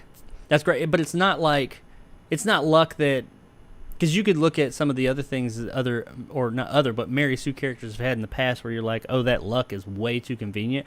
Her luck's not convenient. I mean, it's just that. It's just luck. I never looked at it as, oh, her character shouldn't have made it out. No, it's just like the stars aligned for that very moment. Like when she's up there trying to fix her bow and arrow, and the bear's running at her ass, and her dog is just like, oh fuck, and the bear decides to go after the dog. That was straight up luck. But it wasn't like, it was like, woo, that was close. But it's not like the entire movie is that. It's not like, oh, she just keeps on falling into everybody else is getting decimated, and she just happens to no, sometimes it's just because she gets the fuck up and runs. She just runs the fuck away. And I don't blame her for that shit, especially within her situation. But I thought that was really well done. Now, in the end of the movie, her brother, he's not a dick about it. He's always telling her, like, yeah, I believe in you. I believe you can do this. But, you got some ways to go. And he even is having to be the bearer of bad news at one point and be like, you tried it, okay? And it didn't work. And I love you. You're my sister and all that. But it just, you weren't able to bring it home, I think is what he says. Bring home the kill. Yeah. And that's because they track this lion at one point. And, but at the end of the movie, because he tells her, they have some things they say, and he tells her, he knows he's about to, the brother dies. The predator kills him. We have to have that moment. I think in the beginning of the movie, even, once a few minutes in, you're like, he's not going to make it. She has to have that final thing that pushes her into just, fighting against this thing. The brother gets killed, and then she's just had enough, and she goes into her Schwarzenegger building the booby traps moment, which we get from a lot of Predator movies. Predator, Alien vs. Predator. Hell, even Predator 2 did it to a degree. And she battles the beast, and earlier in the movie we talked about how she learned that the 3 dots, that's where the spears go, and this predator tends to use this spear gun as last resort, like, I'm tired of your shit, I'm using it. Yeah. So she beats up the predator. Oh, and she's also got this flower, which I don't know how accurate this is, that they have that lowers your temperature. It's because she knows about medicine and stuff, and she gets this flower and takes it. Clearly, I guess it doesn't have any other effects on people because it just lowers your body temperature, so it can't see her.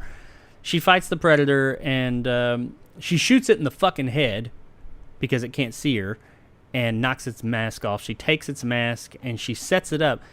Now, this is earlier in the film. She sets it up in this one particular place. Now, you could say that, oh, well, she had this plan to get it over to this one spot. This is where I thought, this is the one thing in the movie that I thought was a little bit too convenient. Because she sets it up in this one spot, and she lures it over there, gets in a fight with it, gets her ass kicked a little bit. She's kicking its ass. It's been shot in the fucking head. And it just happens to stand in the exact spot that when it pulls this gun out, its lasers come on and point right at its head. I think it was its head. Or points at it. And ultimately, it tries to shoot her with the spear gun, and the spears take off, or the spear takes off, and it shoots it in the head, and that's what kills it. And I was just like, I mean, yeah, she got it stuck in this swamp quicksand stuff that we see earlier in the film. What are the chances that this motherfucker is going to be directly right there where it can shoot it? I mean, I think it would have been a little bit cooler if maybe she had the mask behind her, and like when he went to shoot, she pulled it out and pointed it at him or something like that. That was a little bit convenient. I was fine with it, but that was a little bit convenient that he got right there in that exact spot that those lasers would be pointing at. But ultimately, and then some people were mentioning, and I thought about it for a second, he sees it coming. This is his tech. It's taken off around the place, and he sees what's going on, and he looks over and sees the lights, the lasers pointing at him, and he goes, ugh, like that, and then pow, gets shot in the fucking head and dies. Some people are like, why didn't he move? He's been jumping around all over the goddamn place. Why didn't he move? He knows what's about to happen. But then you got to think about it. He had been shot in the fucking head. Like, she put a bullet through this motherfucker's head, so he probably wasn't in the right mindset. I don't know. But what did you think about that whole ending there with how she defeated the Predator? It's convenient. It's Deus Ex Machina. It is what it is. You know, it's like anything. It's sometimes you've had to find a way to wrap up the story, and maybe sometimes the easiest way is just to kind of be a little too convenient in your plotting. And I don't know. It felt like the Predator at that point was the horse from Neverending Story. He just wouldn't get out of the mud. I thought of that too. And when she first fell in it earlier in the movie, I was like, Atreyu! Yeah. I mean, I don't know. It was fine. I didn't have any major. It was just really convenient. It was, and it wasn't so convenient that I was like, this just ruined the movie, but it was probably the most convenient thing in the movie, and maybe I'm the only one who really thinks about it that much, but I didn't mind the way that she killed it. I just wish maybe she had the mask like hidden behind her, and he pulls it out. So she could aim it at him. Maybe I'm probably thinking way too much into this shit. But overall, I was cool with it. I thought it was a satisfying battle. She was never super overpowered. She was never just like, I'm the badass of all badasses. No, she got her ass kicked quite a bit. And I liked her character growth. I liked how she took it out. Now, moving on to the very, very end of the movie, she shows up. She's decapitated the Predator. She shows up to her tribe, and she throws his head down, and she takes her brother's spot as, like, head warrior person, which I don't know how, because even though she did beat this thing, and she put in a lot of work to do it, I mean, she killed this thing nobody else could, I'm like, okay, she did that, and that's great, but if they put her up against one of their other best warriors at this point, would she... it's a movie. That's how things work. That's fine. But thinking about it realistically, is she the best warrior? I mean, I think she's on her way, but whatever. Anyway, I mean, yeah, it's one of those things where you go, hey, cool. She killed a Predator. She took off its head, which is really, that's a big ass, creature. So it'd be really hard to do. But no, she definitely. I'm not going to take that from her, but I don't know. Yeah. So after that, she's standing there. She says that we need to move our tribe to where we're more fortified. And the movie ends. Mm. And that's probably where a lot of people, and I think you said you cut it off. I did want to say there is not a end credit scene per se, and I mentioned this in my review, but I'm going to expand upon it here. And we had mentioned while we were waiting for things to start, you weren't aware of this. Real quick, the gun, she gets a flintlock pistol from the French fur traders. Yeah. And we see at the end of the movie, she throws it to the chief of the tribe. It's the gun from Predator 2. In the end of Predator 2, Danny Glover kills a Predator, and the Predators come down, and they're like, hey, honor to you. You killed one of us. We're not going to kill you. Fuck yeah, you're good job. And it takes out to give him a trophy. Because they're all about trophies. It takes out a gun, a flintlock pistol, throws it to Danny Glover. He grabs it, and it says on there 1715, I think, and I can't remember the name on it. And that's how we know, they've been here before. Now, this movie takes place in 1718. So from the get-go, that gun's going to be here. We're going to get that gun. And this was the gun. She throws it to her chief. So the Predators don't have the gun as of yet, but there's the gun. There's something that links it to Predator 2 or later Predator movies, or earlier, depending on how you look at it. Now, when the credits roll, it shows like this kind of cave drawing animated stuff going on in the background, like a lot of movies do. And a lot of it is just like showing events from the movie and just in cave drawing form. And this lasts for about half the credits. Now, the only part of real note is at the very end of this animated sequence, towards the middle of the credits, it shows the end of the movie and her standing there on like this mountain or whatever cliff with the rest of the tribe, and standing there, and up from the sky come, I think it was like 2 or 3 Predator ships just coming in to them, and she's standing there waiting on them. Obviously, that wasn't in the movie, but we see that. And that's where that's it. There's nothing else after that. And what that tells us is, because my question was okay, they got the gun. There's the gun, but how did the Predators end up with it? So this end credit sequence, little animated sequence in the background, pretty much lets you know that the predators come back. She has more interactions with the predator or predators. I'm curious, and I'd be curious to know what you think. Well, what do you think that means for this part of the franchise or this story moving forward? How would you? I know you haven't seen it, but what I just said, that's all it is. It just shows them coming out of the sky and it's cave drawing, and then it stops. What does that say to you as far as like where this is going from here?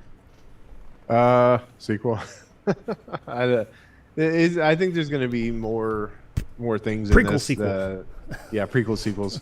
I mean, we could do like 1800s Predator. We could do 19. Well, we have done 1900s Predator. I mean, we could do a couple, like another sequel with her in it where she's now more equipped. As long as it doesn't turn out like Independence Day Retribution or whatever the fuck that thing was called. I don't know. It just seems like they're gonna have to battle predators again. Maybe take it to a different part of the world. I mean, if anything, it just could be just a cool Easter egg that predators came back and maybe wiped out this tribe or something like that. So I don't know. I took it differently. Okay. And it could be both ways, I guess. Yeah, it could just be the founding fathers. It could just be sequel bait saying, hey, we could do more movies if this one's successful, and I'm sure that they will if it's successful and people are saying good things about it. So but what I took it as, knowing what I think I know about Predator lore, the Predators are very honor bound. They're very much about honor and the hunt and all that, and like we saw in the end of that's been a fixture in all the Predator movies, where and it was in this one too, where the Predator will come across something that's not as equipped as it, maybe is disarmed, and it usually will, okay, I'm going to disarm myself as much as I can, at least down to wrist blades, and I'll fight you that way. I did it in the first one, it's done it in all of them, and we even saw in Predator 2 how they respect the fact that you beat one of our own, so here's your souvenir or whatever. I'm wondering if how I took that is that's how they got the gun. I'm wondering if they can, because he didn't blow up in the end. But clearly the Predators don't want to leave any remnants of themselves behind for people to find. They want to leave things. That's why they blow up and stuff. So in the end, yes, they could spin this off into a sequel. But the way I took it was they came back because, hey, somebody came out here and they didn't come back. So they came back and they came back to get his body. And I feel like they're going to come down. They would have come down and been like, hey, give us that head. Give us our person. We're gonna being. We're gonna take him with us. And hey, good on you. You beat one of us. We're not gonna kill you because they respect the hunt, and they respect that you hunted what was hunting you. You won the battle, and somehow through that interaction, because the Indians and Comanches and Native Americans were very, about trading and stuff like that. Maybe as a show of respect or whatever, they give them the gun. They somehow acquire the gun that way. The Predators do. Maybe they come back and fuck you guys, we're killing you all, and they hunt them and they take the gun as a trophy. I would like to not see it that way. I feel like the Predators would come. It would feel more in line for me is that that race would come down and show their respect to them, and maybe the Comanche leader who has the gun now showed his respect and said, here's I offer this to you as well. That's how I took it. I mean, who knows where they'll go with it, but I saw it as more of that. Once again, depends on how successful this movie is as to if they'll go forward with it or not. They do whatever the hell they want with it. It's vague enough. But for me, I was wondering, how do they end up with a gun? That's out. They come back and do that. Obviously, they come back and hunt people again at some point in time, but in that respect, I think that they are an honorable... it's shown so far, at least for the most part, to be an honorable species, and they respect the fact when something takes one of them out. And some transaction there, but that's Prey, Predator 5, whatever you want to say, however you want to call it. I liked it.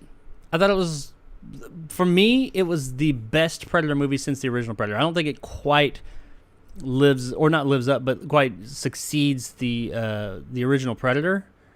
I think that the original Predator is still the granddaddy of them all, but it definitely stands up there next to something like Predators or Predator 2. It stands next to the original Predator, proudly. I think it's a great sequel or prequel to that film. It's not something like the Predator or the AVP movies. If you're, if you don't like those, yeah, I was really happy with it. I hope that Disney doesn't suck this dry for everything it's worth, because that's kind of what they do. But Disney finna Disney, I guess. If this thing's successful, we're gonna get like a Predator animated series, a Disney Plus show, toys, and which we've gotten in the past, and all kinds of shit like that. So if it's successful, get ready for some Prey/Predator stuff to come in the future. But that's my take on it. Would you recommend, where would this, I know you said it may possibly succeed the first one. Where do you think it stands as far as up against the second or the first one? Well, in the series, I guess what do you think is like best to worst roughly of the series that you've seen? Are we including Alien vs Predator? Sure, why not? So that Requiem movie was probably the worst. Predator goes next, then Alien vs Predator, then Predators, then Predator 2 and Predator 1, and then Prey. Oh, so you think Prey's the best one? All right. Yeah, I think I do. I think I felt it was more. I don't know. I mean, it's hard because you remember the original Predator was like in the 80s or some shit, or 90s or so. It's kind of 86. It's kind of hard to like. Me personally, I think this is a better movie, but then again, if I watch Predator, I might think that's a better movie. I don't know. It's hard to kind of comprehend. Predator is a damn good movie. I mean, it comes across as a dumb action movie, but it's a lot smarter, and it's filmmaking. Yeah. The filmmaking itself is just really damn solid. Like, there's not a lot of downtime in that movie. And they don't even show the damn thing for the first 30+ minutes, so it's a very well-made movie. Right. But I'm right there. Like I said, I think that Predator 1 or the original Predator is a bit better than this one. I would say Predator than this one. Then Predators and Predator 2 are kind of totally different movies, but I enjoy both of them for different. Predator 2 is probably better, and then Predators. And then they kind of go in the order from there. I kind of like them in the order that they were made, except I would take this one and put it after or before, or better than Predator 2. Predator 2 and Predators, that's the weird thing about those two movies. They both have their issues, but they both have their greatness, and it's kind of like a equal balance of the two. Now, their issues are different across both movies. Like Predators had like the Predator dogs and some convenient, like, weird shit like that, but Predator 2 was just kind of out there in some moments, but I enjoy both of them. They're all I like I said, all the Predator movies, even the AVP ones, but I totally recognize that Requiem. Yeah, man, and it was dark as shit. That movie is way too fucking dark. But the Predator is out there. It's something. I think whenever they try and expand on the mythology too much, that's when it gets muddled and kind of. This is not what a Predator movie is. It's cool that they have mythology, but Predator movies aren't that. Predator movies are people running around from these things trying to survive. That's what we want. Sure. Just give us that. But that's Prey. Our spoiler review discussion ending explained, whatever you want to call it. Yeah, check it out. I think it's definitely worth a watch. Alrighty. From there, we're going to get into our last couple of stories of the afternoon. And then we're going to get out of here. We running a little bit longer than I expected, honestly. But check out all the, the stuff. Patreon, Twitch, Twitter, all that stuff. It's in the comments below. I'm putting a lot of work into that. Check out all that stuff. Check out Nick's channel, Nick's channel, Movie Emporium. And you're already on my channel, so thanks for that. Hit like, subscribe if you've forgotten to. Go ahead and hit that right now. So let's jump into these last few. There's one big story, but I don't think it'll take us long to talk about it. But the first thing we're going to talk about today is the Joker, or just Joker 2, a.k.a. Joker, what are they calling it? Joker Folie à Deux? Yeah, Folie à Deux. Yeah. Which is translated to Madness for Two. Or Madness for Two, or Madness of Two. The translation, I've seen a bunch of different ones. Two mad motherfuckers. But Joker, part 2. We knew it was coming. It had already been announced that it was coming. We knew that Todd Phillips, is going to be directing it once again. Joaquin Phoenix will be returning as the titular Joker character. But we did today, or yesterday actually, get confirmation in a weird little pseudo, not even a teaser trailer, but like a graphic on Twitter, I believe it was, maybe Instagram, that Lady Gaga is going to be coming into the film. And she will be, the way that they phrased it well was that the pop star will play the female lead opposite Phoenix. Now, I mean, you talk about a female lead that will be playing opposite the Joker. Everybody, Harley Quinn. It's pretty much, it's not confirmed, but everyone is saying that she will be playing Harley Quinn. Yeah. Okay. Sure. It said on August 4th, which was, as of this recording, 2 days ago, Gaga addressed the film for the first time by sharing an animated musical teaser on Twitter. Check it out. I'm not going to show it here, but it's not really much. It's just kind of like a graphic. The clip, set to an instrumental of Cheek to Cheek, shows outlines of Phoenix and Gaga dancing and embracing, and then it shows the title of the film. Something else that's already been confirmed, but maybe some people didn't know it had been forgotten. This sequel is going to be a musical. So, yeah. Yep. And that is one way to do a movie sequel. Yeah. That's $1 billion movie. May tie into, the film, her being cast, because she is a musician or artist, primarily, I suppose. I don't know how I feel about that. Lady Gaga, as far as like I have not seen that movie. She was recently in Gucci. I know you saw it and have your thoughts on it, but I saw A Star Is Born. I thought she was good in that. I thought she was better than I thought she was going to be. She did a really good job in that. I think she's been in some other stuff. I don't offhand remember what it was, but sure, I think under the proper direction she can act and she'll be good. Harley Quinn, at least in the traditional sense, is a bit of an out there character. Could be a bit over the top. I don't know how she'll do with that. However, this version of Gotham and Joker and DC is, as we've seen, a bit different. So I am interested to see what are they going to do with this character. Once again, not 100% confirmed that she'll be Harley Quinn, but I mean, come on, really? That's more like, and especially with this teaser it showed Joaquin Phoenix's character is like these silhouette outlines and a female character, her character, I assume, dancing around. So yeah, she's going to be Harley Quinn. There's not much more to it. The movie is set to release October 4th, 2024. So a little over 2 years from now. I loved The Joker. I thought it was a great flick. So I'm really interested to see this. This is some odd, the musical and all that. It's an odd direction to go with it, but hey, we'll see. Maybe it'll be great. I'm not going to judge it as of yet because Joker was just really damn good and an interesting take. It's just a really weird direction to go with it. As far as Lady Gaga being in it, okay, sure. I'm down. I'm cool with it. I mean, that's my basic thoughts on it all. What do you think of that? What did you think of Joker? And like I said, you've seen her. I don't know how she was in House of Gucci, but I know you had some thoughts on House of Gucci. What do you think about all this, Nick? House Gucci sucks. I didn't like her in it. We'll leave it at that. No, I know the movie was. You said the movie wasn't good. No, she sucks in it. I don't care what people were like. Oh, okay. She deserves the Oscar. No, she was terrible in it. The whole movie sucked. Gotcha. As far as the Joker, Folie à Deux, you know what? We'll see how it turns out. I didn't think this movie needed a sequel. I'm not as high on the movie as you are, but the original. But I get why people love it so much. But it's just like.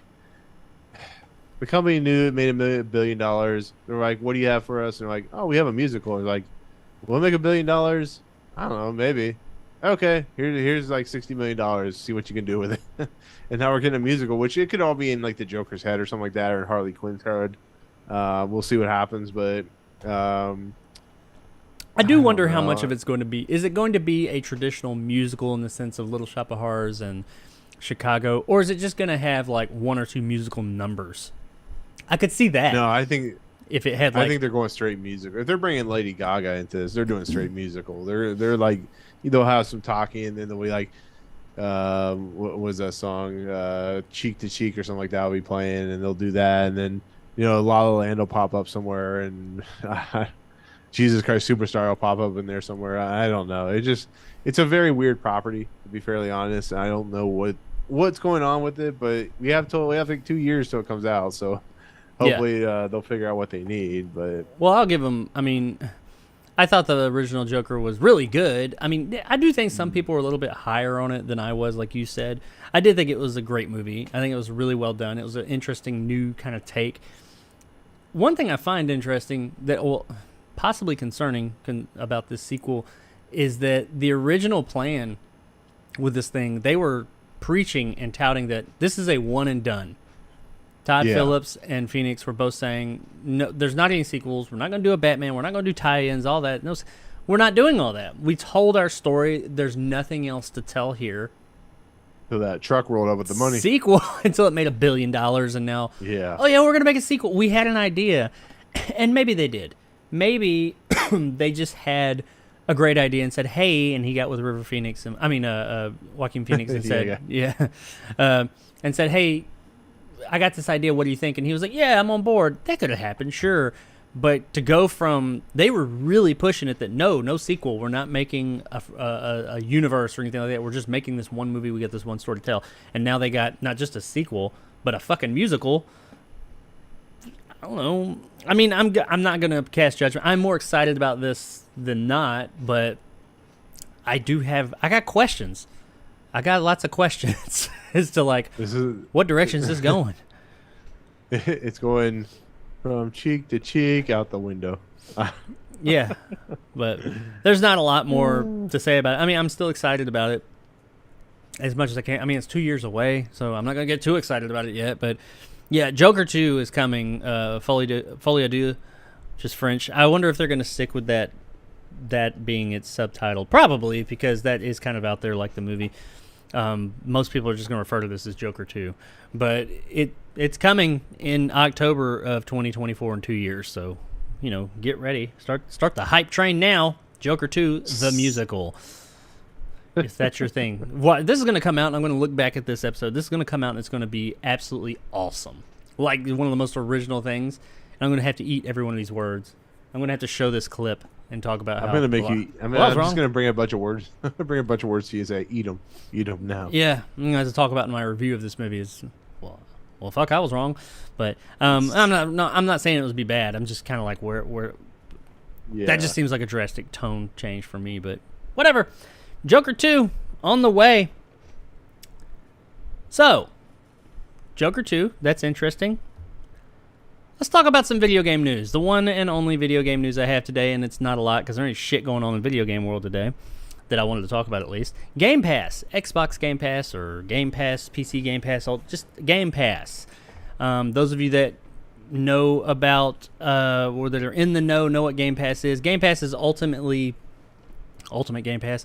Pretty much a subscription service. That is the way the world is going now. Premiered on the Xbox, then moved into PC, and now they have a version that's together where, much like Netflix, you subscribe to this service for an amount of money a month. If it's only on the Xbox, I think it's $9.99. If you do Ultimate, which includes PC as well, you get Xbox and PC games, it's $14.99. It's a great deal. It's been referred to as the greatest deal in gaming, which I do agree that it is. It's a great deal. You get access to well over 300 games a month, ranging from little indie titles to big blockbuster games. And also one of the big things is that every single Microsoft-owned property that comes out, day and date, you get included in the in your subscription. So you don't have to buy these new games as they come out. And as many know, especially with this Activision buyout thing they have going on right now, and all the myriad of other studios that Microsoft owns, they own a lot of properties at this point. So there's lots of games that are offered in this thing. It's been a point of contention for some people. Naysayers talk about how it dumbs down the quality of games and all that. That's not what we're here to talk about today, though. We're going to talk about something that I don't think anybody could deny is a good thing for Game Pass, and that is that starting today in Colombia and Ireland, Xbox Insiders, which is like the preview program, the beta testers, if you will, can begin to preview a plan that allows multiple people to share Game Pass Ultimate benefits, called Game Pass Family Sharing. And this has been a much requested thing from Game Pass for a while. I'm actually surprised that Netflix doesn't have something like this, especially with Netflix having, and for years being talking about how people share their password with Netflix. But they're kind of like, hey, we want to get away from this. Offer a plan that's a few dollars more, and that means, I mean, they do have screens. How many screens can use it? Maybe that's what that is, basically, and it costs a little bit more. Maybe that's their way of it. I don't know, whatever. You've not been able to do that with Game Pass without using some really... You can, but it's kind of convoluted in the way you had to do it. It was cheating the system, even though Microsoft said, hey, do this. You can do it, and I do it with my kids. They have Xbox in their room or something like that, and I have my Game Pass account on there, but you have to, as of right now, their account has to be logged in. I have to be logged in on there, on my account as well, and then they can play the games. If I'm not logged in, they can't, but my account can be logged in multiple places. It's kind of convoluted. To their, Microsoft has put out there that, hey, you can do it this way, though. They're not like, no, don't. But now they're releasing this thing to where you can, it's not made clear as to whether you will pay more or not, which we'll talk about that. But they're making it to where you can do this with up to 5, I think it was 5 people. Family plan. You can have 5 people that can do this, assumingly, conveniently, not having to have multiple people, either home, that box be their home box or be logged in and all this shit. And in Colombia and Ireland, they are putting it out there. In a statement, they said, this makes it even easier to play the best Game Pass games with friends and family across console, PC, and cloud. Oh, yeah, there's cloud gaming, too. By enabling you to add up to 4 people. 5 total, I suppose. 4 people to your subscription, all with their own unique access to Game Pass Ultimate games, content, and benefits. For example, that's something else. There are also... The people that are included in this, that you have to be a member of Game Pass Ultimate, and they have to live in Colombia and Ireland, which we'll talk about that in a minute, and they have to be a part of the preview program, or at least a part of it, a certain ring, if you will, of the preview program. It says that if you are a part of that, and you're moving over to Ultimate, and this is nothing new, they will convert your regular Game Pass to Ultimate, 18 days of membership for this plan. Like for every 8, I don't know. There's a way that they convert over if you want to convert to a new subscription plan. My question with this, and this is great. I think this is great because I have a lot of kids in my house, and they use this thing, and I use it. I have a couple of questions. I wonder, is this going to be included in the Ultimate plan? I doubt it'll be included in just the regular Xbox plan, but will this be included in Ultimate? Just under like all-encompassing, or will you have to pay more? Are you going to have to pay more per screen, or are you going to have to pay are they just going to have another tier that's like, hey, this is the family plan, and you put it on 5 screens total? If it's included in the Ultimate plan, just part of it, like, hey, this is a way to get people to upgrade from regular Game Pass up to the Ultimate $14.99, that's a fucking amazing deal, because I wouldn't be paying anything extra. That's why I think it's amazing. No, yeah. Here's my thought of it. If they do it, they're gonna raise the price.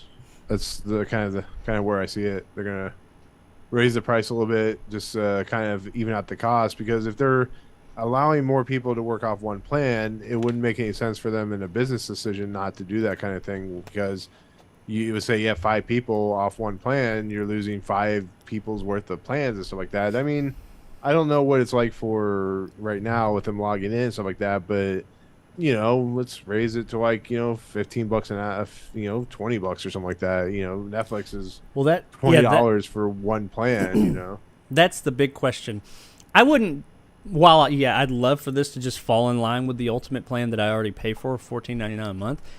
I wouldn't think it would be, if they said now it's $19.99, or maybe this other plan, this other step. If you want the family plan, it's $19.99. You get Ultimate plus X amount of screens. That would still be worth it. I'd still say, yeah, that's absolutely worth it. Whether they'd be losing anything from it, I don't know. Because, like with me, they're not gaining anything. It's just my one plan. They don't have any other. I'm just having to, like, kind of jump through these hoops to make it work on these other consoles. Because, like, it's not like I have multiple plans in my house set up. I only have the one plan. I just have to Yeah. be logged into that box that they're using while they're using that game that's on the subscription service. We both have to be logged in, and it's a slight inconvenience. This is more or less circumventing that.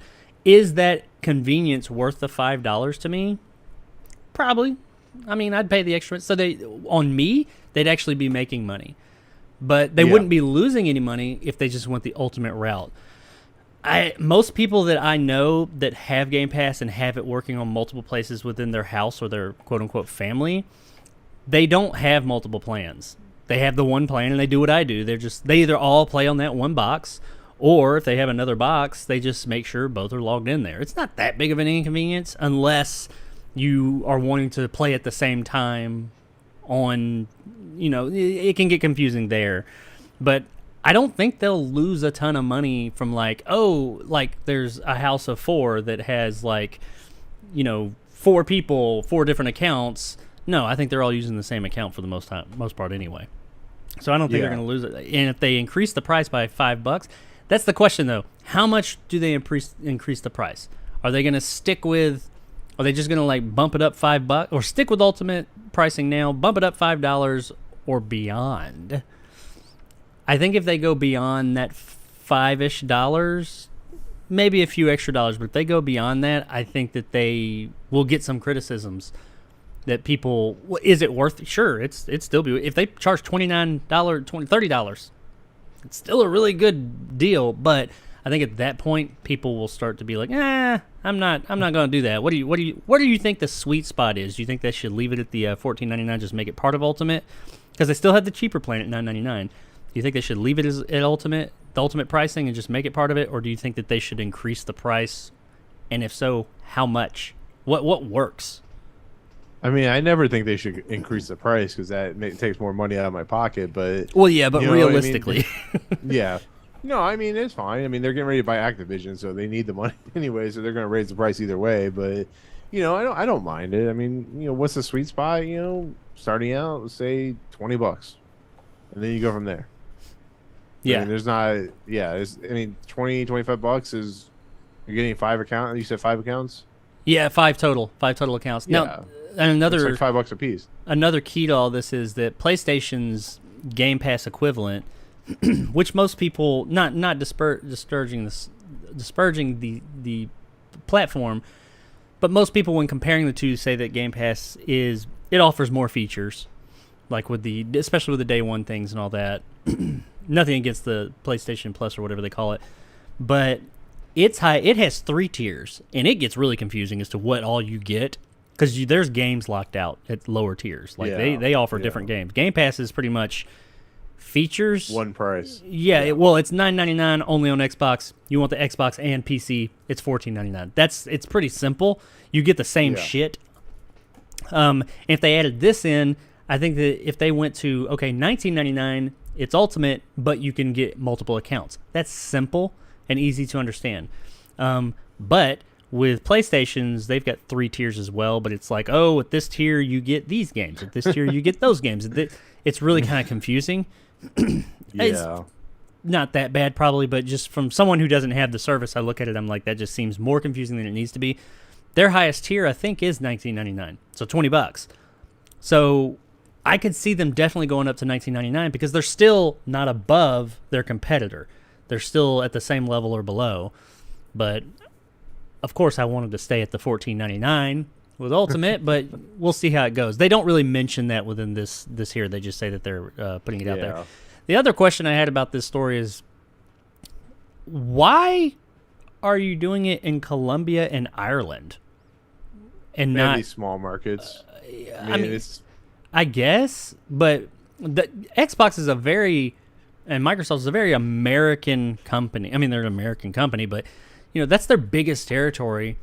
I wonder why they haven't rolled it out. I guess you're right. It's smaller areas, and even rolling it out. Because they can test out what people think of it, if it's worth it. If they release it in America, it's how Americans are always the most reputable people when it comes to logic and reason, and they see this and they're like, no, they're doing the Darth Vader when he sees sand bullshit, they're like, Yeah. no, that type of thing. So And I guess you just answered, and I just answered my own question. They're smaller markets. It'd be easier yeah, to kind of manage it and say, okay, I guess rolling it out, this beta version of it, that makes sense. So I guess I just want it, and I live in America, so I want I want the new stuff.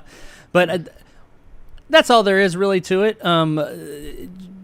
If you have Game Pass and you've been wanting to use it on multiple places, you're going to have an option here soon.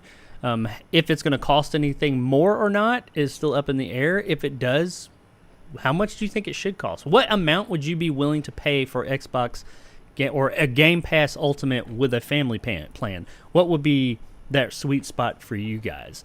Let us know in the comments. Last show of the last story of the evening. We're going to talk about Warner Brothers and just all the shit going on there. And then we're going to get out of here because this story is going to take a minute. There's a lot going on with Warner Brothers and their acquisition from Discovery. The Warner Brothers Discovery, as they're known now. I'm going to put a couple, because there wasn't like one thing I could go with. Of course, we had Batgirl that was canceled, the completed film that was canceled earlier this week. And there's been a little bit of fallout from that. I compiled all this stuff, and I'm just not going to go through it all, but ultimately the directors, they were at a wedding, one of their weddings, and they, on Instagram, that's when they learned that Batgirl was canceled, and they put out there saying, more or less, they were pretty saddened that, this happened. This is how they learned about it, like everybody else. And, thanks to everybody who worked with the film, yada, yada, yada. Batgirl for life, they said that. And they were really looking forward to it. Unfortunately, they're not going to be able to, see that vision through. And the Leslie, what is her name? Leslie Grace, is that her name? Yeah, Leslie. Leslie Grace. Who played Batgirl. She put something out as well, saying, recent news: Batgirl was canceled. I'm saddened to hear this. I was really looking forward to it. Out to everybody who put in all the months and months of hard work on the set and on the movie. Good on you guys. I'll cherish that time, blah, blah, blah. We were blessed to do it. Sorry that you guys won't be able to see the movie. And she was, Batgirl for life. They're all saying that, hashtag Batgirl for life. Now, I will say that the directors also said thanks for all the messages of support over the world. Shout out to directors Edgar Wright and James Gunn. Your kind words and experiences mean a lot and help us through this difficult period. So apparently James Gunn and Edgar Wright have reached out. Both of them have had films that have been or canceled. Maybe not to the degree that this movie was, but they've both had films that were canceled, so they were reaching out a hand. The one person that also reached out to them that was probably more high profile would be Kevin Feige. I hear it both ways. It says Kevin Feige reached out to say, "My friends, I had to reach out and let you know we are all thinking about you both." Feige wrote, because of the wonderful news about the wedding, congratulations, and the disappointing news about Batgirl. Very proud of you guys and all the amazing work you do, and particularly Ms. Marvel, of course, which, by the way, they directed Ms. Marvel as well. At least some of them. I don't know about all of them. Can't wait to see what is next for you. Hope to see you soon. So, yeah, Kevin Feige, the master of all things Marvel, reached out to these guys and said, hey, sorry to hear that. Sounds like he's trying to do what DC did with James Gunn when Marvel and Disney fucked him over, and say, hey, guys, come on back over here. We'll let you do something.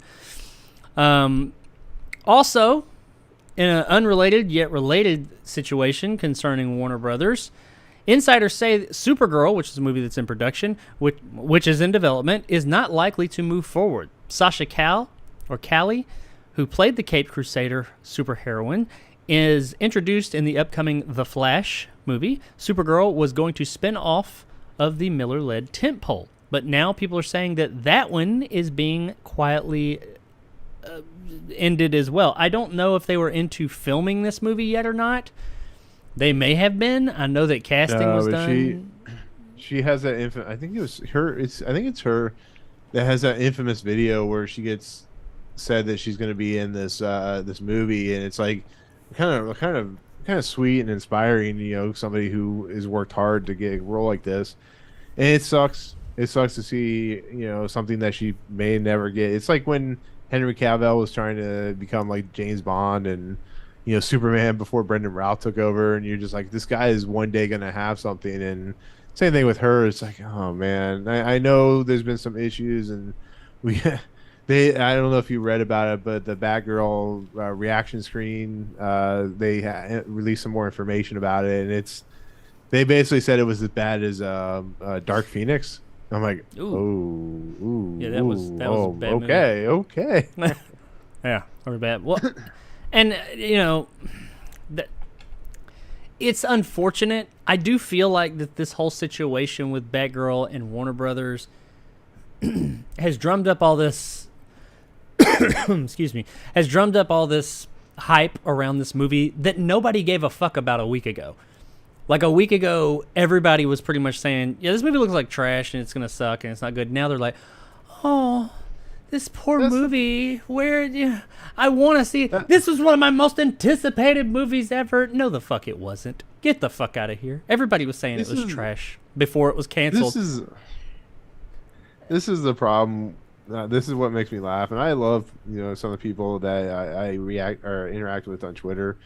But all of a sudden, everybody's upset that this movie got canceled. I'm like, would you be surprised at how many movies have gotten canceled in the life of Hollywood? It's just, there's projects that get canceled. It's the unfortunate nature. It doesn't mean, I wouldn't have minded to see Brendan Fraser as, Firefly or something like that. But it's like, if the movie's that bad, I mean, if it was under the old regime, if the movie is that bad, they would have found a way to dump it on HBO Max, which is what they were going to do. And I think it's Walter Amato was like, they test screened it to see what they needed to do with it. And sometimes you just got to cut your losses. They're going to save money by cutting their losses on this film. I mean, they spent a lot of money, but it's like sometimes I think people overreact when they feel, that they're being. They're taking it too personally, and there's reasons behind what David Zaslav did, and I don't know. It's just frustrating to see. Like, I feel bad for Leslie Grace, but it's just like she understands. They understand it sucks, but it'll get leaked. It'll get leaked eventually. Oh yeah, it definitely will. And I don't know. I'm wondering if people will look at it more favorably because of everything, because of all this. Because I do feel like, and I'm not gonna lie, I'm curious. I don't want to see the movie because I think it'll be good. I'm curious to see the movie just to how bad is it, and because of all this stuff surrounding it. But I make no bones about it. I'm sure the movie's not good. The precedent here is that not only that they canceled a movie that was in production, that happens all the fucking time.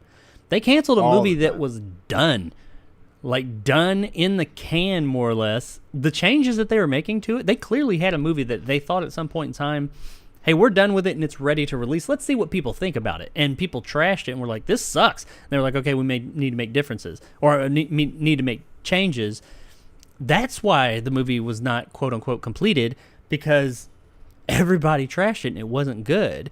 So I'm curious to see it. If this movie had been high level of quality, there would have been no way this would have been canceled. Like, if it was that good, like if it was the greatest thing since sliced bread, they would have been like tentpole, put it on screen.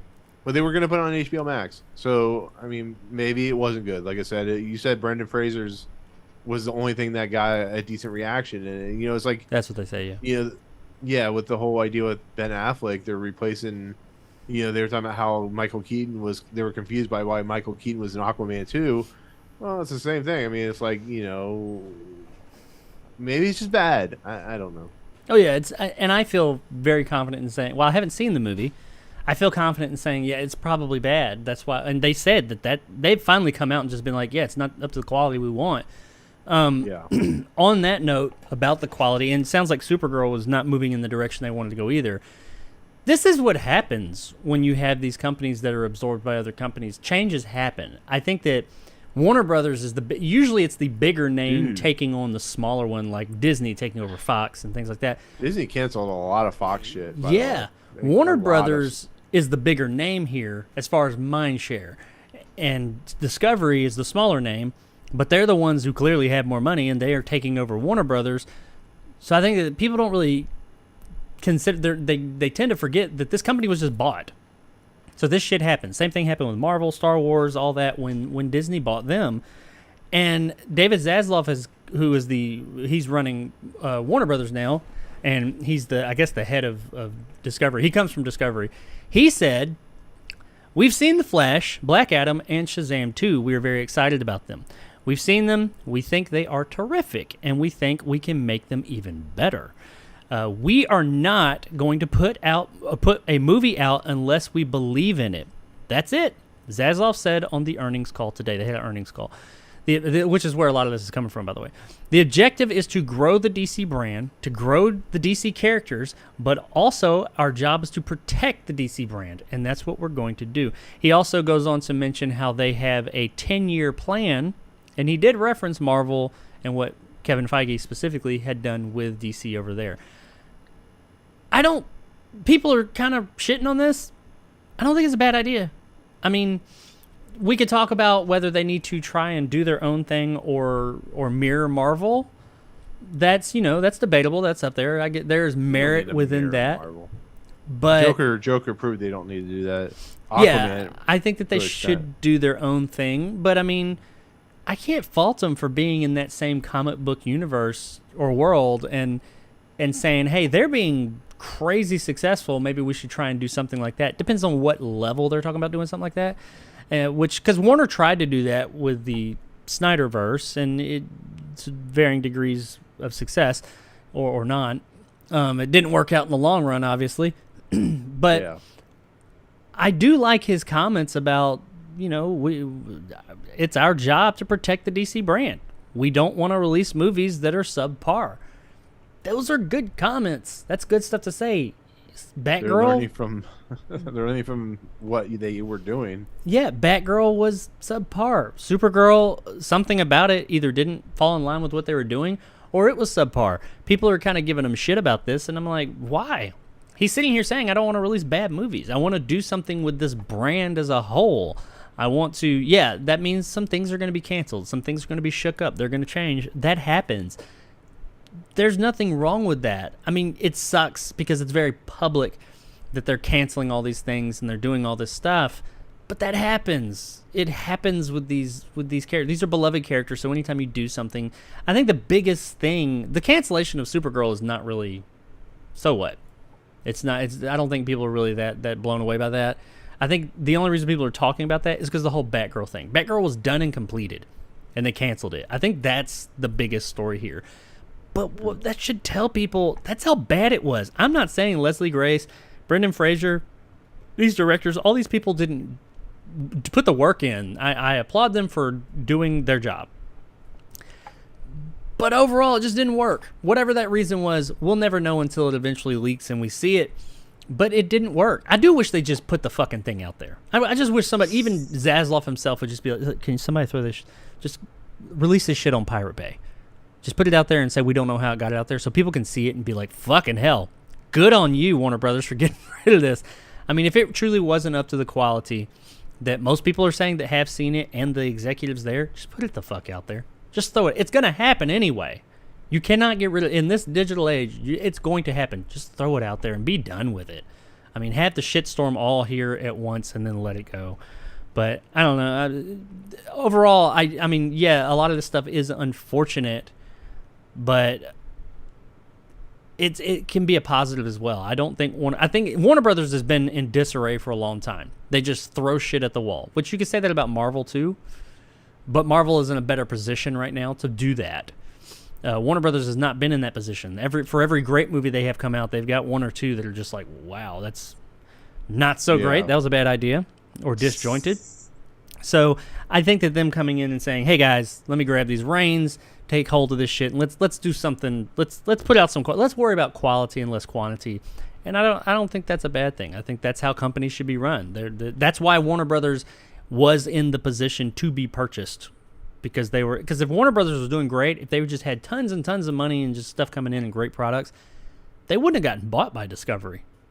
No way in hell. They would have been making tons of money, but they weren't. They weren't looking good. Yep. I mean, that's where I stand on the whole thing. I mean, all of it. It's unfortunate for these people that they put in work on something and it's been canceled, or they're not going to be able to make it. Hopefully they'll move on to something better, but is what it is. I hope that this means we'll get a better product overall. There's some other stuff that goes into this. This is about like what type of programming they're going to be putting out, especially on HBO Max, and some stuff about non-scripted and all that. And that stuff is so vague, it's hard to say. But I mean, yeah, the only thing that was kind of sad for me is I'm a huge fan of Snowpiercer, and they cut it by a season, so they're going to be one more season, be done. I'm like, at least they're letting them close it out. But it's like, oh man, I wanted to see but it is what it is, unfortunately. Yeah, and that goes into the whole they want to. It doesn't say they're not going to have any, but they're wanting to limit more of the scripted programming. And some people said they're only going to do reality TV now. I don't think that's what it means. I think that they're just going to cut back on some of it. Maybe they are going to do a lot of reality TV. I don't know. I'm curious as to because HBO Max has been a big push for them in the past year or so. And for such a young streaming platform, it's doing well, I think. I mean, is it Netflix? No. But, I mean, Netflix has been around streaming since 2005. So, I mean, they've got a little bit of a head start on them. Nobody's Netflix. Nowhere near it. So, but I think that HBO Max has picked up some good steam and had some good stuff on there. They had some bad stuff, too. But they've at least made a name for themselves. So I am wondering what they're going to do with that. I don't think they're just going to totally trash it or anything, but I'm curious as to what direction that platform is going to go. What I will mention that he's talked about the movies they have seen, Shazam 2, Black Adam. They also said The Flash. He said they think they are terrific. They may be terrific, but Ezra Miller ain't terrific. I can tell you that much. I doubt Ezra Miller's going to have a place in it all anymore, but yeah. I did find it interesting. I think they're terrific, and we think we can make them even better. I wonder if he means that, hey, we can change some shit up. Obviously, they're changing some stuff in some of it, like with the whole Ben Affleck Aquaman thing. I wonder what they're doing with Flash.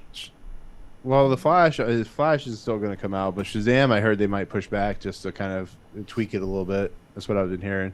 Really? So it might not come in December anymore. Yeah, it might come out early next year. Well, the Flash is tied to Black Adam in some way, so I wonder how that affects Black Adam. Black Adam was supposed to come out first anyway, wasn't it? Yeah, it comes out October, Shazam December, and Flash in like July or some shit. Okay. I think Batgirl was supposed to be originally in between those or something. All right, so I guess they could push it back and it not be that big of a deal. But anyway, Warner Brothers, any properties they have that you're interested in may or may not get the axe. That doesn't mean you won't get something. I mean, Supergirl, Batgirl, I don't know. Are those really nothing? Not the girl, but take the girl part out of it. Those characters, are they that big? I don't know. You may get something from these characters at some point in time, but their current state, it looks like in some cases you're just absolutely not going to get, and others there's probably a good chance that it's going to disappear. And the Flash. All I know is I want my Grindelwald Dumbledore sex movie. We need that. God. We need that.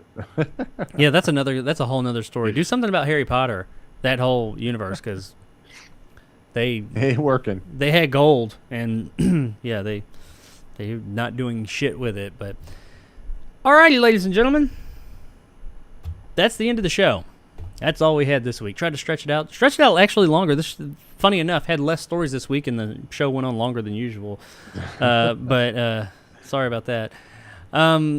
That's it. That's all we got this week. Hope you guys enjoyed the stories. Only other thing I have to announce, of course, check out the socials and all that stuff. Like and subscribe and yada, yada, yada.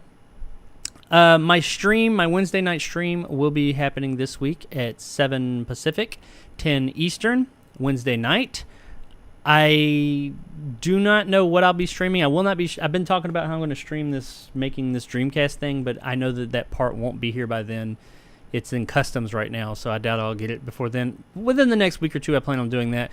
I am going to say, I'm going to go ahead and put it out there now. I talked about briefly a few episodes back that my quote-unquote Retro Wednesday, my every Wednesday night live streams, would probably be coming to an end at some point. I will still be streaming, but not necessarily every single Wednesday night. It'll be more like different times each week that I would announce here on the show. Well, that is going to be happening very soon. Retro Wednesday is, well, I haven't called it that in a long time, but that will be, is coming to an end. I'm going to do this week's, and I'll know more, but chances are the following week will be the final time I will do it at that exact, not that I'll ever do it on Wednesday nights, but that will be the last time I do it every single Wednesday. I'm going to try and think of something to, maybe a little something for those of you that have already always showed up there. Now, I will still be streaming, but it'll be more of a, hey, like on this show, I'll say I'll be streaming Friday afternoon or Friday or something like that. I'll have it. It'll be a different time each week. Either that or probably maybe more frequent, more often yet shorter streams and things like that. So more information coming on the actual streams of that this week and next week. You at least got 2 weeks left of it, though. But after that, I'll be transitioning over to a different streaming schedule, if you will. But yeah, check out the stream this week, though. It'll be, like I said, Wednesday night. And our next show will be Wednesday at 12 o'clock Pacific, 3 o'clock Eastern, where I think that we will be talking about an older, forgotten movie, like we did with Ice Pirates. And yeah, that's about all I got. Don't have any. I'd hope to have a review of a new Netflix movie today, but that didn't work out, unfortunately. But how about you, Nick? What you got going on over there at your channel? Got a couple of reviews. One I will be doing is I Love My Dad. That's already out in theaters, but it's not embargoed. The other one That's the I'll Patton talk about Oswalt movie, right? Yeah, it's the one where he discusses, how much he loves playing Pip and how much he loves playing the Raven and Sandman. It's just him talking for 20 minutes. No, yeah. It's about him and his son or some shit. I don't know. But yeah, there's one there's of course, the Fifth Dimension episode is going to post Monday. We are talking quite an episode called The Lateness of the Hour, so look forward to that. But yeah, everything is on there. I have other stuff. Westworld's going to post tomorrow at 9:30 as usual. And Movie Emporium and all on the Twitters and the Facebooks and YouTubes. So there you go. Check out Nick's channel. It's got some great content over there. Always got the early content too. So if you're looking for that, definitely check that out. But also quality content, and give you his butthurt opinions about movies that he doesn't understand. No, you really. lie. No, you're telling the truth. But alrighty, guys, I really appreciate everybody hanging out for the show. I saw Antonio and Magical and a couple other people up in there in the chat. Sorry, I'm still not reacting to the chat like I'd like, but working to it. I'm going to be working on some stuff to add into the show this week before Wednesdays, so to freshen things up. But I do appreciate you guys hanging out with us and coming and hearing our views on Warner Brothers and Batgirl and whatever else we talked about. I don't know, Joker 2, Harley Quinn. But hope you guys have a good weekend, rest your weekend, and hope to see you all on Wednesday, and we will see you then. Bye. Bye.